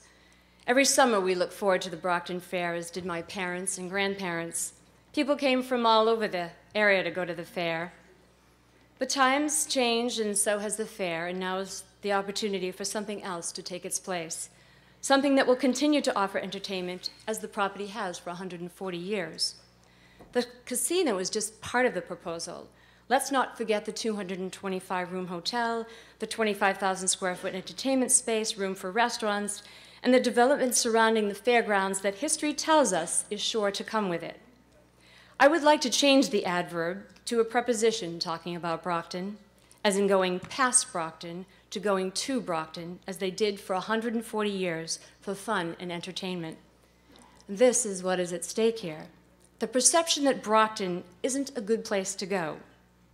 We are a proud but tired old city looking for a business of this size to give us the shot of adrenaline we need to spur other economic development to invest here. We haven't had that for a long time. The wrong lesson the development might teach young people is really lost on me. I see a lesson on job creation. I think the best thing we can do for a young person is to make sure their parents are employed or that they themselves have opportunities. Those same children are driven to school by their parents who stop at the convenience store to buy gas, Powerball tickets, and scratch tickets. At night, they dine with their parents at George's Cafe and eat pizza while their parents play Keno. 1 month ago, those same families bet on the Super Bowl, and I'm willing to bet, as the saying goes.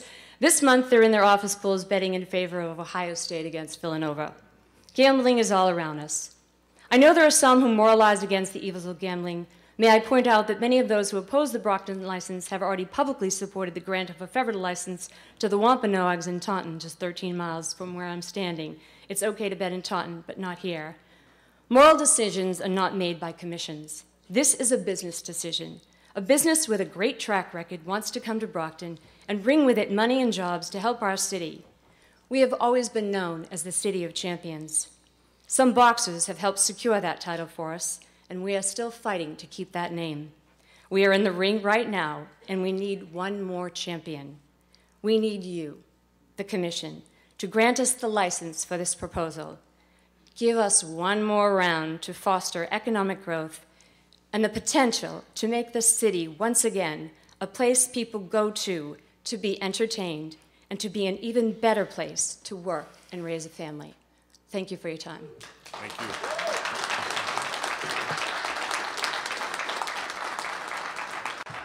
Good evening again.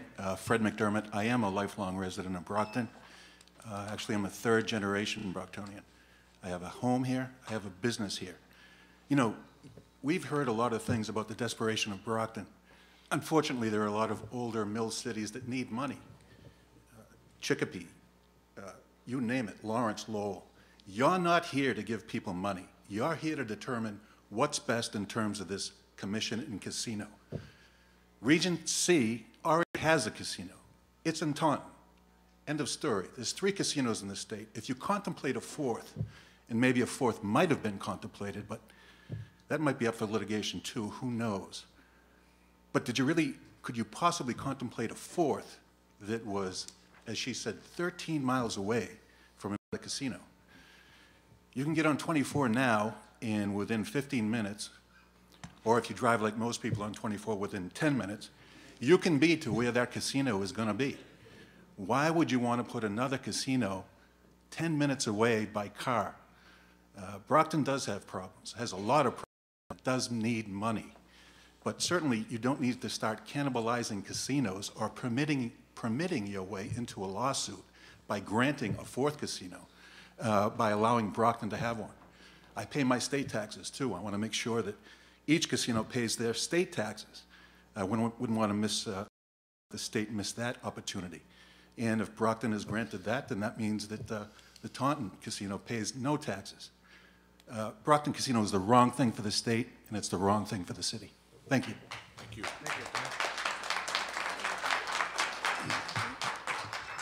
Good evening. Thank you, Commissioner. And my name is Eugene Marrow. I'm a resident of Brockton. I was born not too far from here, Brockton Hospital. I think it's 1 block away. Not only was I born here, but my mother and father were born at Brockton Hospital. And there were 9 in my father's family and 12 in my mother's family. So we go quite a ways back. I have just a couple of concerns. Very passionate about. I was an educator in the city of Brockton for 42 years. As a matter of fact, I taught at Brockton High School for 42 years, ended up the principal of Brockton High School.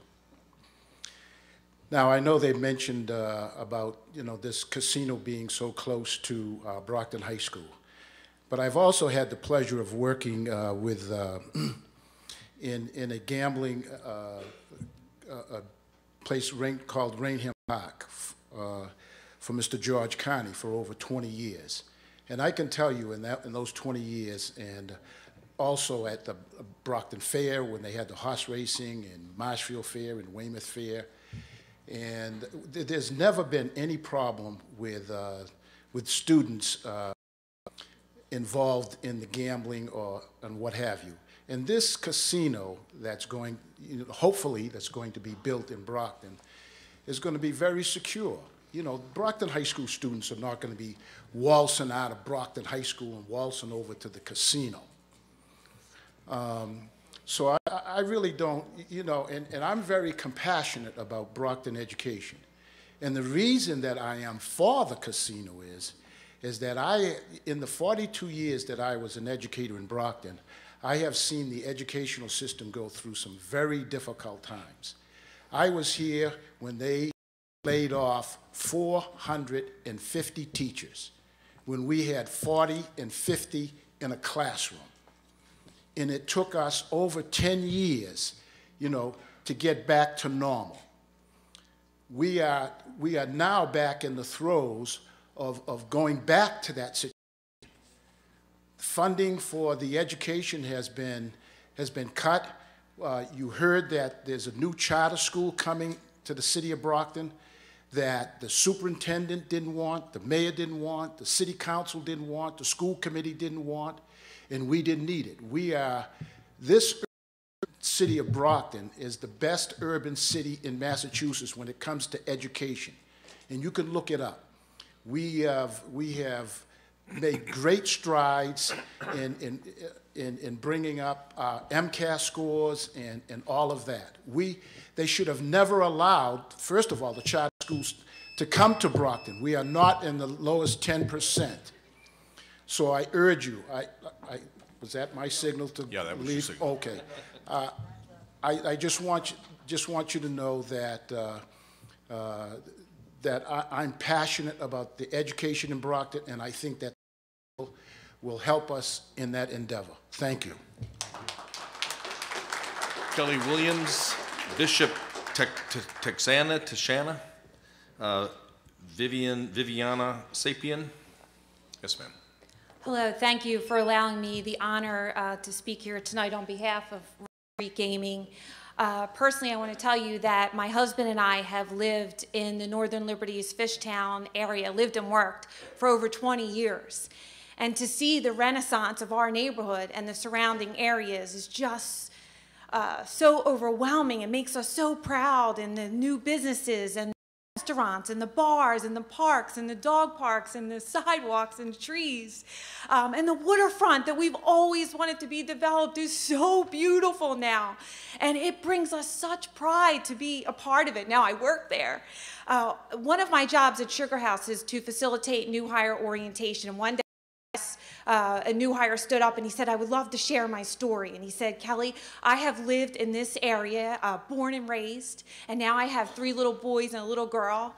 And since they were old enough to play baseball, I've been a Little League coach." And he said for years on Saturday, they've been playing on a brown dirt lot where they've made their bases out of cardboard boxes and sometimes even his sweatshirt. And he said, until Sugar House donated tens of thousands of dollars to this park. And now they have this official baseball field along with a playground and a parking lot. And he stood up in class. Kelly, I have to tell you, I feel so much gratitude to Sugar House. The fact that somebody cared about our neighborhood and our children enough to invest in this Little League, that now there's hundreds of little kids playing baseball. Now they have this beautiful field that they're proud of. And when he told me that story, I talked to the VP of Communications, and I said, "Tell me more about our community involvement, because I'm excited, I'm so proud, I need to know more about this." And she said, "Kelly, from day one of opening, we committed ourselves to knowing our neighbors, to donating to causes and organizations that are important to the neighborhood and to the city of Philadelphia. And we at Sugar House have donated over $7 million, $7 million to the local communities." It just makes me so proud that I could speak here on behalf of that. And we have a continued commitment to support those efforts. I love working for Sugar House, and I am so proud to work for Rush Street Gaming, because I know that we are a part of something greater for our team members and for the city of Philadelphia. Thank you so much. Thank you. Thank you. Ms. Bloom, unfortunately, black lives and brown lives in this country, in this state, this city, doesn't have the same opportunity you had in your life to be a millionaire. Last Tuesday, I spent 6 hours at Shirley Medium Jail, talk about Black History Month. And I had at least over 200 inmates, and a good number of them were young men from Brockton. Haitians, Cape Verdeans, Latinos, and Black Americans. If we do care about the education, as I do, as I drive, as I go to the jails of Massachusetts. You should speak to us, please. Well, I'm speaking to you, but Yeah, also want the audience to listen. Through us, The that's right. pain of what we can build in this nation when people want to come and impose their power, their illness of money on the poor people. Brockton, yes, is a poor city, not by choice, by the leaders we have in Brockton. Yes, we look great. We look scared because the corruptions of the city leaders of Brockton. And you hear, this is the baby of mayors who came through this city. Jack and others. And they stand on this issue to hurt the city for their own self-interest. And notice when they speak to you, they're not able to stand as a firm man. And I'm here as a man of faith to let you know the pain I see in the families, the immigrant families of the is tremendous than what the casino is proposing to bring to Brockton. And you heard very well what my brother pastor told you, what that 10, whatever it is, will give to us. So please make a decision that is going to affect the future generation of Brockton. I love Brockton. I've been here for 20 years as a priest, and I work hard. I didn't get paid to stand for the casino, and I could if I wanted to do like many of them are here, and to see how the names, how their life experience exchange. They all know each other by names. That's the city we live in, Brockton. No more champion here, but seeing corruption, corrupt people we have. And that's why we keep going down and down. And if you are here to help us build the right thing. Thank you. Thank you. Viviana Sapien, Mike Chiula, Patricia Wright. Hello, my name is Viviana, and I have been with Rivers Casino Displays, a Rush Street gaming property, for a little over 2.5 years. I started out in the customer service department, and I'm here to speak about the many team member benefits available at Rivers Casino. We all have goals. My personal goals are to get married, complete a master's program, and someday own dogs. Before working with Rivers, I had applied to several master's programs, got accepted, and unfortunately I had to decline because the funding was just not there for me. When I got to Rivers, I could not believe that they offered a team member scholarship program for both team members and eligible dependents. I heard amazing stories about coworkers, how they put their children through college. One of my coworkers even put his grandchildren through college. I have taken advantage of this program, and I am very proud to say that this August I will be graduating with a master's in integrated marketing and communications. This scholarship has covered all 4 semesters, fall and spring, for me. In my academic journey, Rivers has been amazing at accommodating both my schedule and understanding my study demands. I have since transitioned into the marketing department for Rivers Casino, where I can directly apply what I learn in my class to real-life experiences. I have never worked for a company who cares so much, and I've never worked for a company who believes in me so much. Thank you very much. Thank you. Hi, I'm Mike Schul. I just want to mention something that wasn't really covered very clearly. The Brockton Fairgrounds is in Ward 1. And during the vote, what happened, Ward 1 voted against it. I just want to mention that to you. Okay, thank you very You had much. 7, I think it was 7 wards, and they voted against having a casino. That wasn't covered. That's very important. Thank you. Thank you. Patricia Wright, David Vathanathong, Abraham Ways. Can I just make a quick consideration? I run a business in Brockton, and I don't think our mayor has got our interest in... What is your name, sir? Robert Golka. I don't think our mayor has our interest in heart, having the Excuse me, sir, I don't organization think- I don't paying think all you're- this money. I don't so think he- you're on our sign-up sheet here, and there are other people who are ahead of you. Patricia Wright. Okay. David. Thank you. Vatanavon. I was a smart kid back in kindergarten. Good evening, Mr. Chairman and Commissioners. My name is David Vatanavong. I'm an employee with Sugar House Casino, Rush Street Gaming. manager there. I've been with Sugar House Casino since day one in 2010. 2013, because of Rush Street Gaming and Sugar House Casino, I was nominated for the Emerging Leader Award, top 40 professional in the gaming industry under the age of 40. I was one of 7 winners out of over 1,000 applicants. Sugar House culture is very unique and very more of a family-oriented atmosphere, and no other company can compare it to Sugar House Rush Street ways. Working for a company that identifies as a core, fun as a core value, Sugar House has created over 1,000 jobs with opportunities for full medical benefits, 401k, tuition reimbursement, along with service benefits for being nice to guests and fellow coworkers.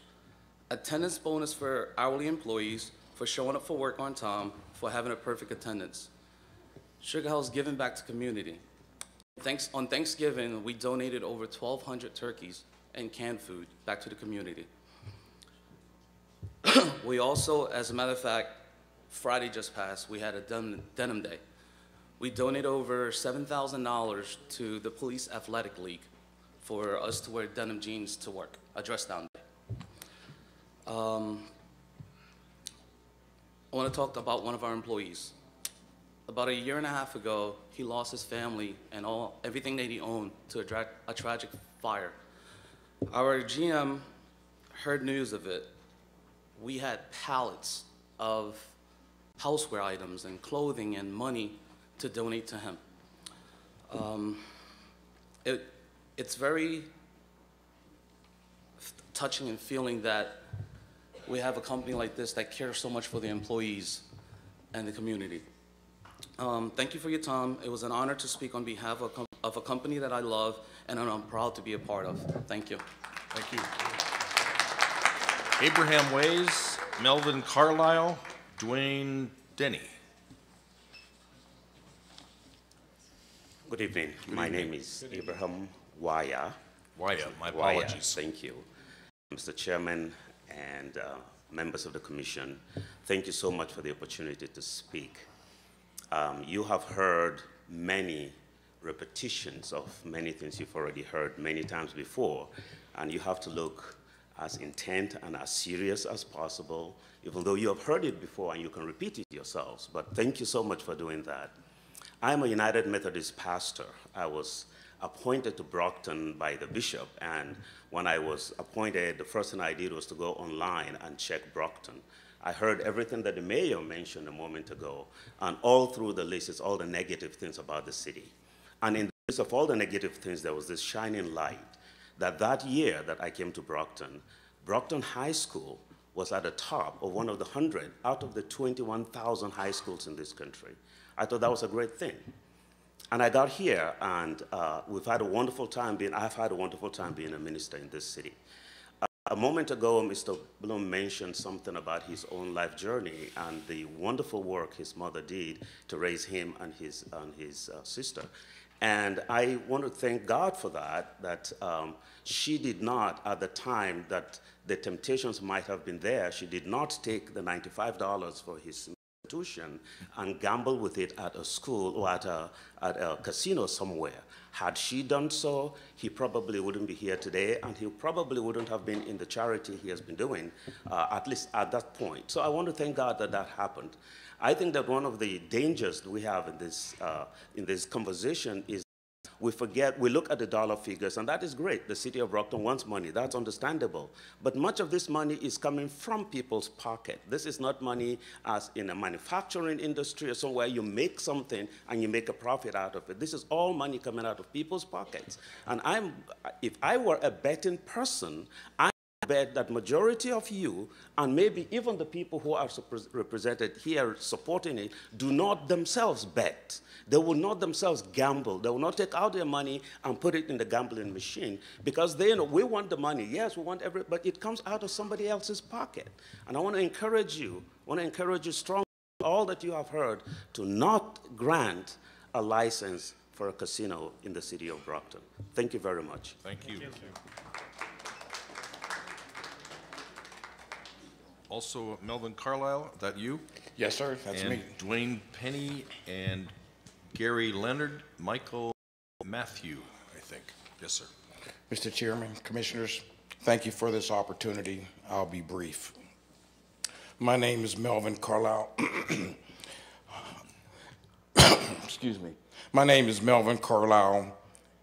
Because of its hiring and screening process, Rush Street's properties, more specifically the Rivers Casino in Pittsburgh, has been voted best place to work and best casino for 6 straight years. Rush Street Gaming hires employees with integrity, treats its employees with respect, and offers competitive rates of pay and excellent benefits. As with any hiring process, you have to weed out those that do not have a sound work ethic. I work in the security department at the Rivers Casino in Pittsburgh as an entrance control officer, and along with my team members, am responsible for meeting and greeting guests as they enter our casino. Our primary function is the prevention of underage access to the gaming floor. We check over 28,000 IDs per month. From September 2013 to November 2015, we had over 750 consecutive days without incident. Since November 2015, our current run without incident is over 100 days. This is a difficult task given the proficiency of those making and selling fake IDs to underagers. I have worked for many companies over the past 50 years. Most of those were with Verizon Communications, formerly Mont Bell or Bell Telephone, renamed to Bell Atlantic, and finally Verizon Communications. Verizon is a very solid company offering its employees good wages and benefits.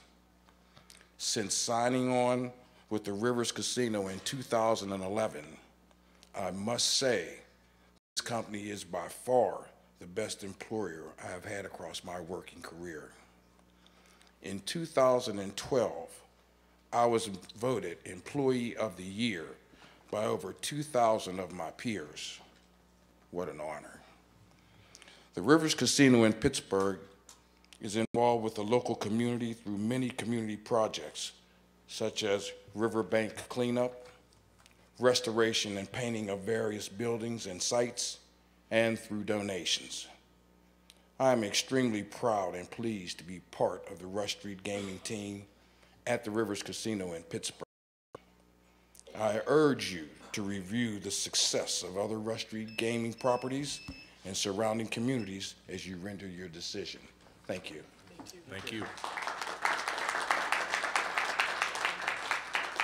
Dwayne Denny, Gary Leonard, Michael Mathen, Stephen Torrey, Howard Misselman,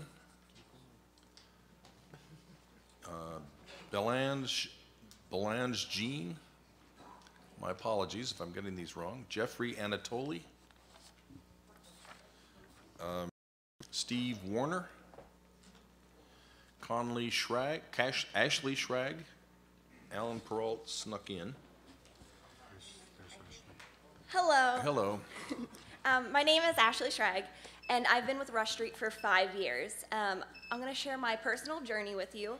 I started Sugar House Casino at 21. I was lost, didn't really know what I wanted to do with my life. I lived in a rough part of Philadelphia, low-income family. I started at Sugar House as a player service agent, entry level, and I quickly fell in love. I considered the guests and my coworkers family. After that, I was promoted to service rep, where I worked under the best management, who guided me and really gave me the opportunity to be myself and learn valuable career opportunities and skills. About a year ago, I was promoted to guest service manager at the age of 25 at Rivers Casino without a degree. I can say right now, I would not be the woman I am today if it wasn't for Sugar House and Rivers. They are truly my family, and they gave me the opportunity when I didn't think I had one.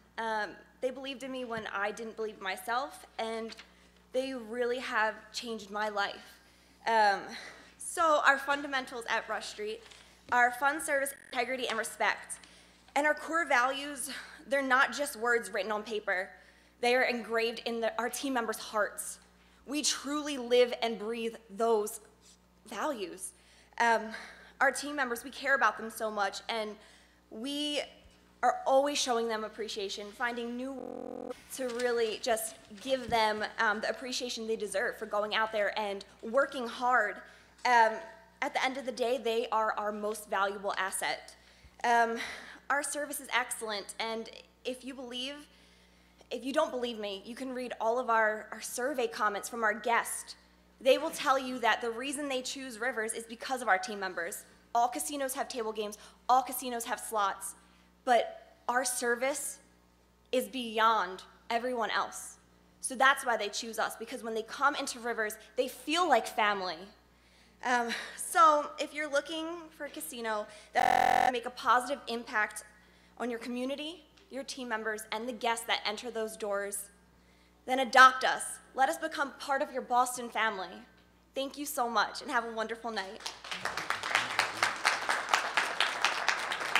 Steve Warner, Jerry Maloney, I think, Francis Gibbs, Stephen O'Brien. Yes, sir. Mr. Chairman and commissioners and everyone who is in the room here, thank you for your indulgence. I'm absolutely amazed at your patience, and even of all the people in the room. We've heard a lot of different ideas. I am the senior pastor of Brockton Assembly of God in downtown Brockton, a church of constituency of about 700 people, and I speak for them when I'm here tonight. We have a slogan, we are in Brockton for good, and we mean that two ways. We have the ability to leave Brockton, but we have chosen not to, so we're here for good. And the second thing is, we are here to do good. I think the best that I could do would be to urge you to vote no to this proposal, even though there have been many ideas floated, the larger one probably being financial, and there is no question that Brockton is in great need of finances. And it's easy to sit back and pontificate about what we would do and what we should do, but the reality is the city needs the money. The question I have is whether or not this is done at the great expense of the future. I see that, I think it'd be too strong to say our opponents, but people who have a different point of view have a slogan of benefits for Brockton and beyond. And I point you to that word beyond, which to me means not only some surrounding community that would benefit as a residual effect, but also beyond in terms of time. Because what I notice about casinos is the glowing reports diminish and go downhill as time passes. Casino opened in 2011, 2008 is great, but how about 1995? Go back and look at some of those statistics. So here's what I want to leave with you, because we've had a lot of data thrown at us. I'd like to leave you with a cartoon I saw a while back, and I'm going to describe it because I don't have it. The cartoon is of two lions at the zoo. They are looking through the bars, and over to the side would appear to be the remnants of the lion keeper who presumably has been consumed. And the two lions are looking, one smug and the other worried. And the caption of the worried lion at the bottom says, "Well, genius, that took care of breakfast, but who's going to feed us supper?" And I think the concern I have is, who's going to feed us supper? We're going to celebrate at breakfast, we're going to pull out the confetti, we're going to cut the ribbons, we're going to have the photo ops, we're going to do all that kind of thing. And Brockton for a while is going to be better, supposedly. But just like in this room, we started with a full house, and now we're about 50%. In fact, most of the people I noticed here are not high school students, they're not young families, they're people who 20 years from now, when this thing goes downhill, won't be here. They'll be at Marco Island, St. Petersburg, Naples, in the ground, not here. And some of us will drive down the street and wish we had not made this decision, wish we hadn't been politicians, but that we had been statesmen. So I close with this. A politician looks at the next election. A statesman or woman looks at the next generation. They were not here tonight to be represented. I speak to you and ask that you would please vote no for this proposal. Thank you very much. Thank you. Jerry Maloney, Francis Gibbs, Stephen O'Brien, Jack Clancy, it looks like. Yes, sir. My name is Stephen O'Brien, and I live in Brockton. Thank you, Commissioners, for allowing me this chance to speak. I'm going to leave out some of my points because other people had already made them, and we're running out of time. I urge you not to grant a license to Mass Gaming Entertainment to build a casino in Brockton. Brockton High School, with its 4,200 students, would be the only high school in the state located next to a casino complex. This is unacceptable and unfair to the students in the city. Millions of dollars in, quote, infrastructure improvements, unquote, won't touch these problems, and the congestion and danger to pedestrians will get much worse than it is now. Furthermore, the voters of Brockton, unlike other cities which held elections, did not give the developer a solid mandate. Whenever it held its yes or no vote, the results were 87% yes to 13% no. Everett gave Wynn Resorts an overwhelming pro-casino mandate. When the Bed had its vote, the results were 73% yes to 37% no. KG Urban in New Bedford had an overwhelming pro-casino mandate. The Revere election showed similar results. When the Brockton election was held, the results were 50.5% yes to 49.5% no. There is no solid pro-casino mandate here. There wasn't even lukewarm approval. The yeses did win, but only by 1%. Elections can be bought by developers with almost unlimited resources, in this case by Neil Bloom and his Brockton-based network of paid consultants. This out-of-state developer spent $1.6 million in order to buy the election. Extensive mailings were made to Brockton citizens. There were pro-casino ads on the internet. The Marshfield FM radio station that serves this area was airing Vote Yes ads every half hour. The opposition spent about $3,600 and used unpaid volunteers. It was David against Goliath, and David almost won. Mayor Carpenter, in his television ad, says that in Brockton everything is close by. But everything won't be close by if the residents cite casino traffic every time they go out to run an errand. Don't do this to Brockton. It is the wrong neighborhood, the wrong city, the wrong developer, and the wrong idea. Please do not grant Mass Gaming and Entertainment a license to build a casino in Brockton. Thank you for listening.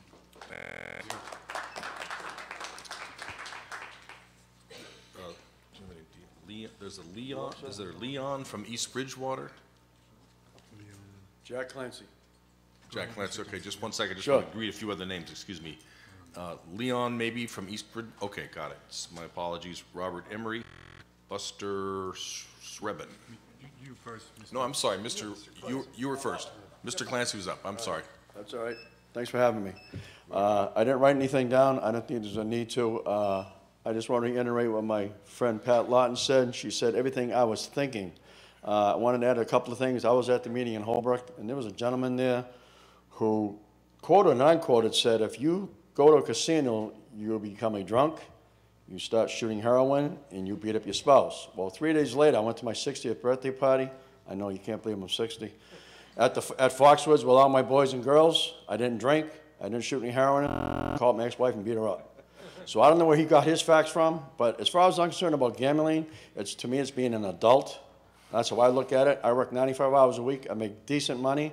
I love gambling, but I don't spend my life gambling. It's a blast, that's how I look at it. My other opinion is this, Brockton had a vote. Vote was yes. I don't care if it was by 1, like Hitler won, or by 148. And if nobody knows that facts about Hitler, look it up because it's the truth. But the deal is this, it was a vote. So my question is, again, why are we here if it was a vote, whether it was by 1 or 148? I mean, I know you guys got a job to do. And my other question is this, if you guys do not grant this casino, then we should change the voting process in Massachusetts. That's all I have to say. Good evening, Commissioner. Leonard Litchfield, Jr., East Bridgewater. I was a resident of Brockton, but moved. But the reason I'm here tonight, in 2004, I was appointed national rep for the Veterans Administration for VA hospitals throughout New England. One of the facilities was Brockton. As you people drove down here tonight, you came by the Brockton VA hospital. I stood in a meeting several years ago. I was told I couldn't speak They were on the verge of closing that hospital. Vietnam veteran, 67, 68. I didn't see my children till they were 6 months old. But tonight we heard that they're going to spend $7 million on Belmont Street. The Commonwealth of Massachusetts has just deferred $3.5 million from the Brockton High School. As far as fast-track money goes, Congress and the Senate in November voted $600 million for the Commonwealth of Massachusetts over the next 5 years. We presently handle 192 calls a day in the city of Brockton on ambulances, 192 runs a day by the fire department. That's 132,000 runs a year. They've just about spent $1.2 million on the bond issue to buy a new fire truck. Several million dollars too for other things. The money is not here in the city of Brockton. 1991, I had the city contract with the city of Brockton. They were on the verge of bankruptcy with the company I worked for. Paid the oil builder for the company I worked for. Business as usual in the city of here. When you leave here tonight, you're all fine fellows. Bite the bullet as we did in Vietnam. I came back, I knew late Jimmy Shea wrote the anti-Vietnam bill. I was asked to leave a meeting. They didn't want to hear from us. But I'm speaking for the veterans at 22 a day dying through suicides. 100 days dying in this country for ODs. The city of Brockton thinks that they're going to put a drug addict at the VA hospital. Once you transport that ambulance to the Brockton VA hospital, that patient is subject to arrest under federal law.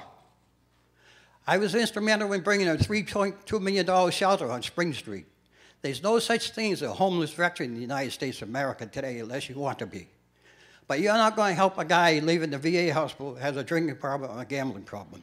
Has there been an impact study by the federal government on what it's going to do to the VA within this area? Thank you. Thank you. Good evening. Hi, I'm Bob Emery. I thank the commission for a chance to speak. A lot of what I was going to say has already been covered, so I hopefully will be real quick. I've been watching the property values, and I was born and raised in Brockton. I lived in Brockton probably half my life. I've been watching the property values, primarily residential. 5 years ago, there were a lot of houses available for $100,000. Try to find one now. Property values have been going up steadily the past few years. New housing starts are going up. The houses are being built or being sold. Brockton is slowly coming back in the residential market. We still need a lot of work in commercial stuff. I honestly don't think the casino is the way to go. It is going to bring crime. Yeah, the casino people are going to give us extra money. We're going to spend that and more taking care of the crime that comes because they're here. And the property values around, particularly close to that casino, will go down. That isn't a ghost town up there. It's mostly residential. The houses are in good shape, and they're almost all occupied. Completely different situation than some of the places they've been to. I don't think that you're going to see, Brockton right now, by the way, crime rate is down a little bit, according to the state, as reported on Channel 25 and Channel 4 this past January. Overall crime in Brockton is down. Murders are up. Brockton rates number 3 in the state for the murder rate, Boston first, second. So, and a destination resort, maybe I can give them a couple of ideas. Come to beautiful Brockton on the shores of the Salisbury River. That sounds interesting. Or if you want exciting, come to Brockton, exciting Brockton, murder capital of the South Shore. That's where the work needs to go. That's where the work needs to go. We don't need another attraction that's going to bring more crime, more pain, and things like that. Thank you very much. Thank you. Thank you, sir. Just before you start, are you Mr. Shrebin? I pronounce it Sieben. Sieben, sorry. Yeah, my handwriting, my apologies. Right. Also Linda Bishop, Janice Schuster, Carol Delory. Yes, sir, sorry. Oh, it's all right. I'm Buster Sieben. I've been a citizen here for about 38 years. And just a slightly different presentation here. We each see the world from our own lens, and we're talking about the financial needs in Brockton. And as a follower of Jesus Christ, I'm persuaded that having a casino in Brockton as our first choice, at least certainly is not the wisest answer, as I understand how Jesus taught. We're about to celebrate Easter in a few weeks. That's a historical fact. And on the subject of money, Jesus is an authority. He spoke more on money than he did heaven and hell combined. And he promises that a city that will follow Christ, that will put him first, is a city that will be healed, will have its needs met, that will have adequate, and really more than adequate. The people that I personally have worked with over the years who have embraced the message of Christ, have experienced healing in their lives, those who have put other values first have really missed the kind of healing that they could have had. And so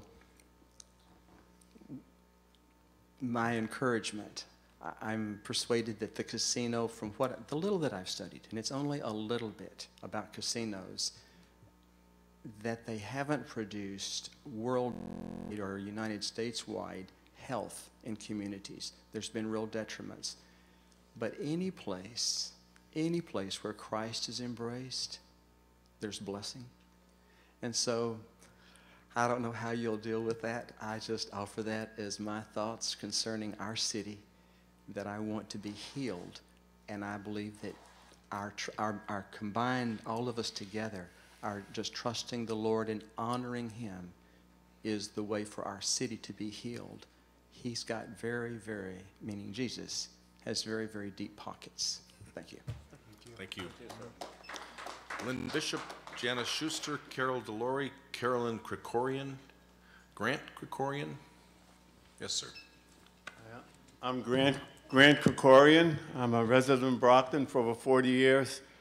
And I oppose the casino for many reasons, but I have one reason in particular that's very personal to me.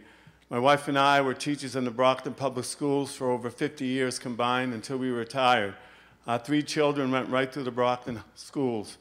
Brockton schools have and continue to offer a wonderful education to our students.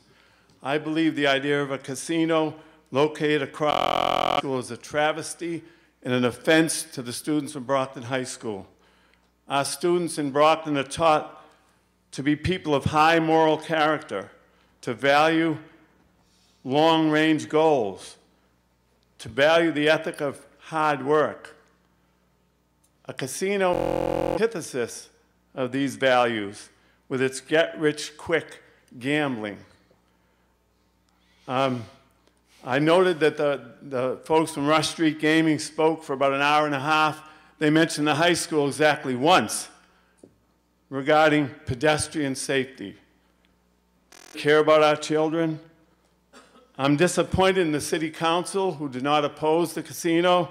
I'm extremely disappointed in the chairman of the school committee, the superintendent of schools, and the school committee who have not opposed the casino. I believe they have put cash ahead of character. I believe they have put money ahead of morality. Our children deserve better. And in closing, I'd like to point to that sign. The most important word in that sign, ethical. I implore the Commission to do the ethical thing in the interests of our children and our citizens and not approve the casino. Thank you. Thank you, sir. Arnold, is it France or Frentz? Anna Rogers, John Simpson, Ann Hunyadi, Louisa Serrano, Tracy Gutierrez, Diane Ransom. Hello.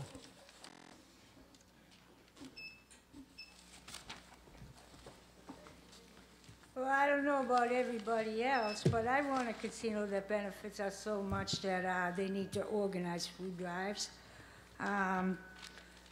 Okay. I don't feel these people have any idea at all what Brockton is about. And a good neighbor, I don't think, would do this type of thing that they're trying to do here. They're not even here yet, and they're trying to plan on how to expand. I oppose for 3 reasons. 1, we need to make it possible for children to thrive in this city. We need to make it more inviting for people who want to raise families here. We need to take pride and care in what we place here.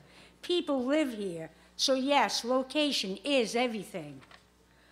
We do not want another person without any parking, houses being added on to houses, and the only way to grow is to build vertically and not horizontally. We have enough here to cause people to be unhappy due to litter, drugs, gangs, prostitution, bar establishments, crime, homelessness, and all over ugliness. And I think it's really unfair that somebody's going to point the finger at our newly elected governor who is absolutely trying and really wanting to help these people out, help us out. Our city wasn't always like this. What it came down to is evacuation plan years ago was school choice. The elite could get their children out of this school system, which left nobody to care about this city and nobody to invest in it. But I tell you what, I don't believe that these people plan on investing here for us. I mean, that's just common sense. Thank you. Thank you. Greg Sabine, Carla Toussaint, Kinsley,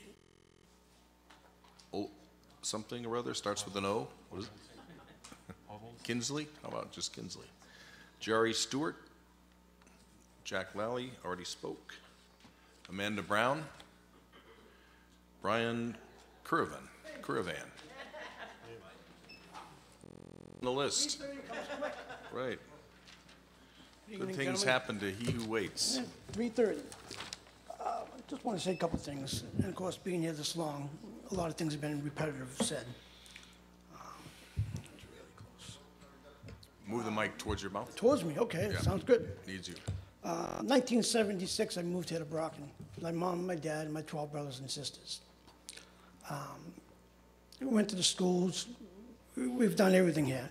And it's not up to the commission or up to the clergy to tell people how to live, how to set morals for their own children.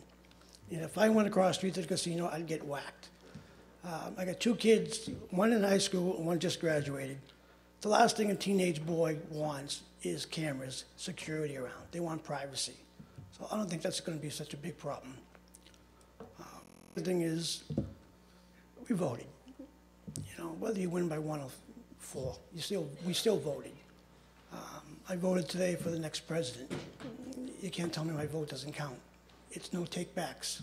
It's my constitutional right. You know, I'm embarrassed with the clergy that can't separate state and church. Thank you, sir. Thank you, gentlemen. Thank you. Thank you, sir. That is all the names we have on our list. Yes, sir.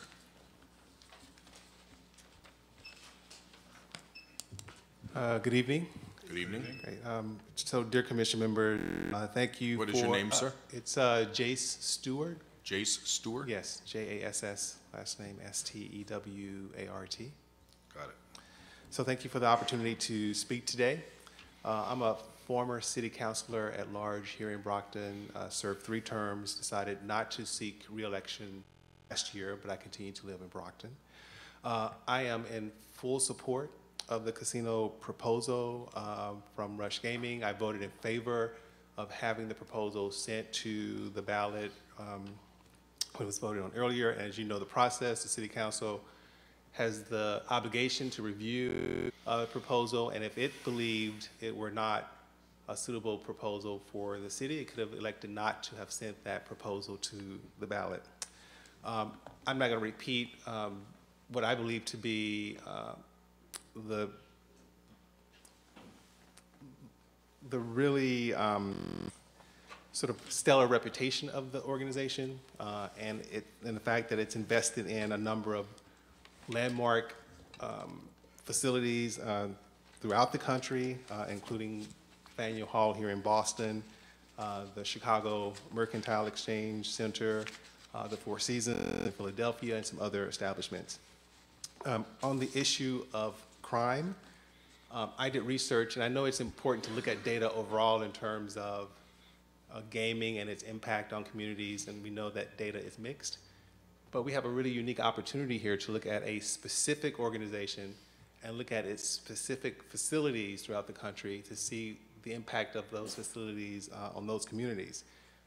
So we're fortunate in that way, and I've done that research, which helped me to come to my conclusion earlier. So in every location where Rush Gaming has a casino, crime has either remained constant or decreased. And in those places where mayors and police chiefs were initially hesitant about the facility, they're now writing letters of support for the casino and its positive impact on the community in those areas. We also know that here locally, the police patrol union has endorsed this casino, and they are encouraging residents to support the project as well. So we would assume that if police is in fact in support of the project, that should speak volumes to the issue of its neutral to positive impact on crime. On the issue of traffic, frankly, it's in the best interest of the casino to ensure that traffic flows easily, because their business is based on return customers. So if folks have a hard time getting to the casino, then they're practically out of business. And so the traffic plan on the city's website, and we see that in fact the casino is proposing to make significant improvements to infrastructure, making the roadways better, the sidewalks safer, including for the Brockton High School students. So I'm almost out of time. I'll wrap up here with the issue of... Mr. Stewart, I'm sorry, your time is up. Okay. We've stopped everybody else as well. So I'm in support of the casino, and I'm going to submit my comments in writing. Thank you very much. Appreciate it. Thank you. All right. I think we've done it. We do have in our practice the opportunity for the applicant to speak at the end if they want, if there's something they wanted to respond to, not to go back over any of the old arguments, but if there was new data points. We, I think, are going to not ask any questions. We will save any questions that we have for our next meeting. We're not going to close this when we reconvene this meeting.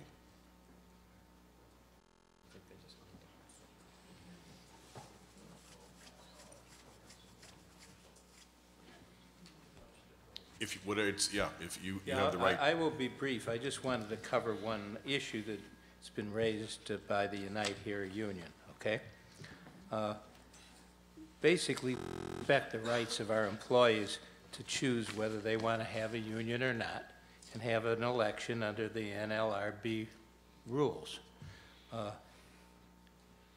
I believe that Unite Here has not called for an election because they don't think they could win the election, because I don't think the majority of the would vote for one in a fair election. We do have a union in Philadelphia, the Carpenters Union, that covers a group. We have the operating engineers in Pittsburgh that cover a group. We have contracts with both of them, a good relationship. In New York, by law, we were required to enter into a labor peace agreement, and we have done so and have good relationships with the New York hotel and motel workers, which is actually affiliated with Unite Here. So the bottom line of what I'm saying is that we respect the employees' rights, and if there's an election, they elect to have a union, we'll negotiate in good faith and have a contract. We've done that in the situations where that's arisen. Thank you very much. Any commissioners have anything else to say other than long day? So I would have a motion to suspend this meeting. We will not close it. We will convene again sometime in the next few weeks where there will be a final opportunity for people to respond to anything that hasn't been dealt with. And I'd have a motion to suspend. So moved. Second? Second. Any further discussion? All in favor? Aye. Oh, yeah. Thank you all for coming and for spending so much time with us.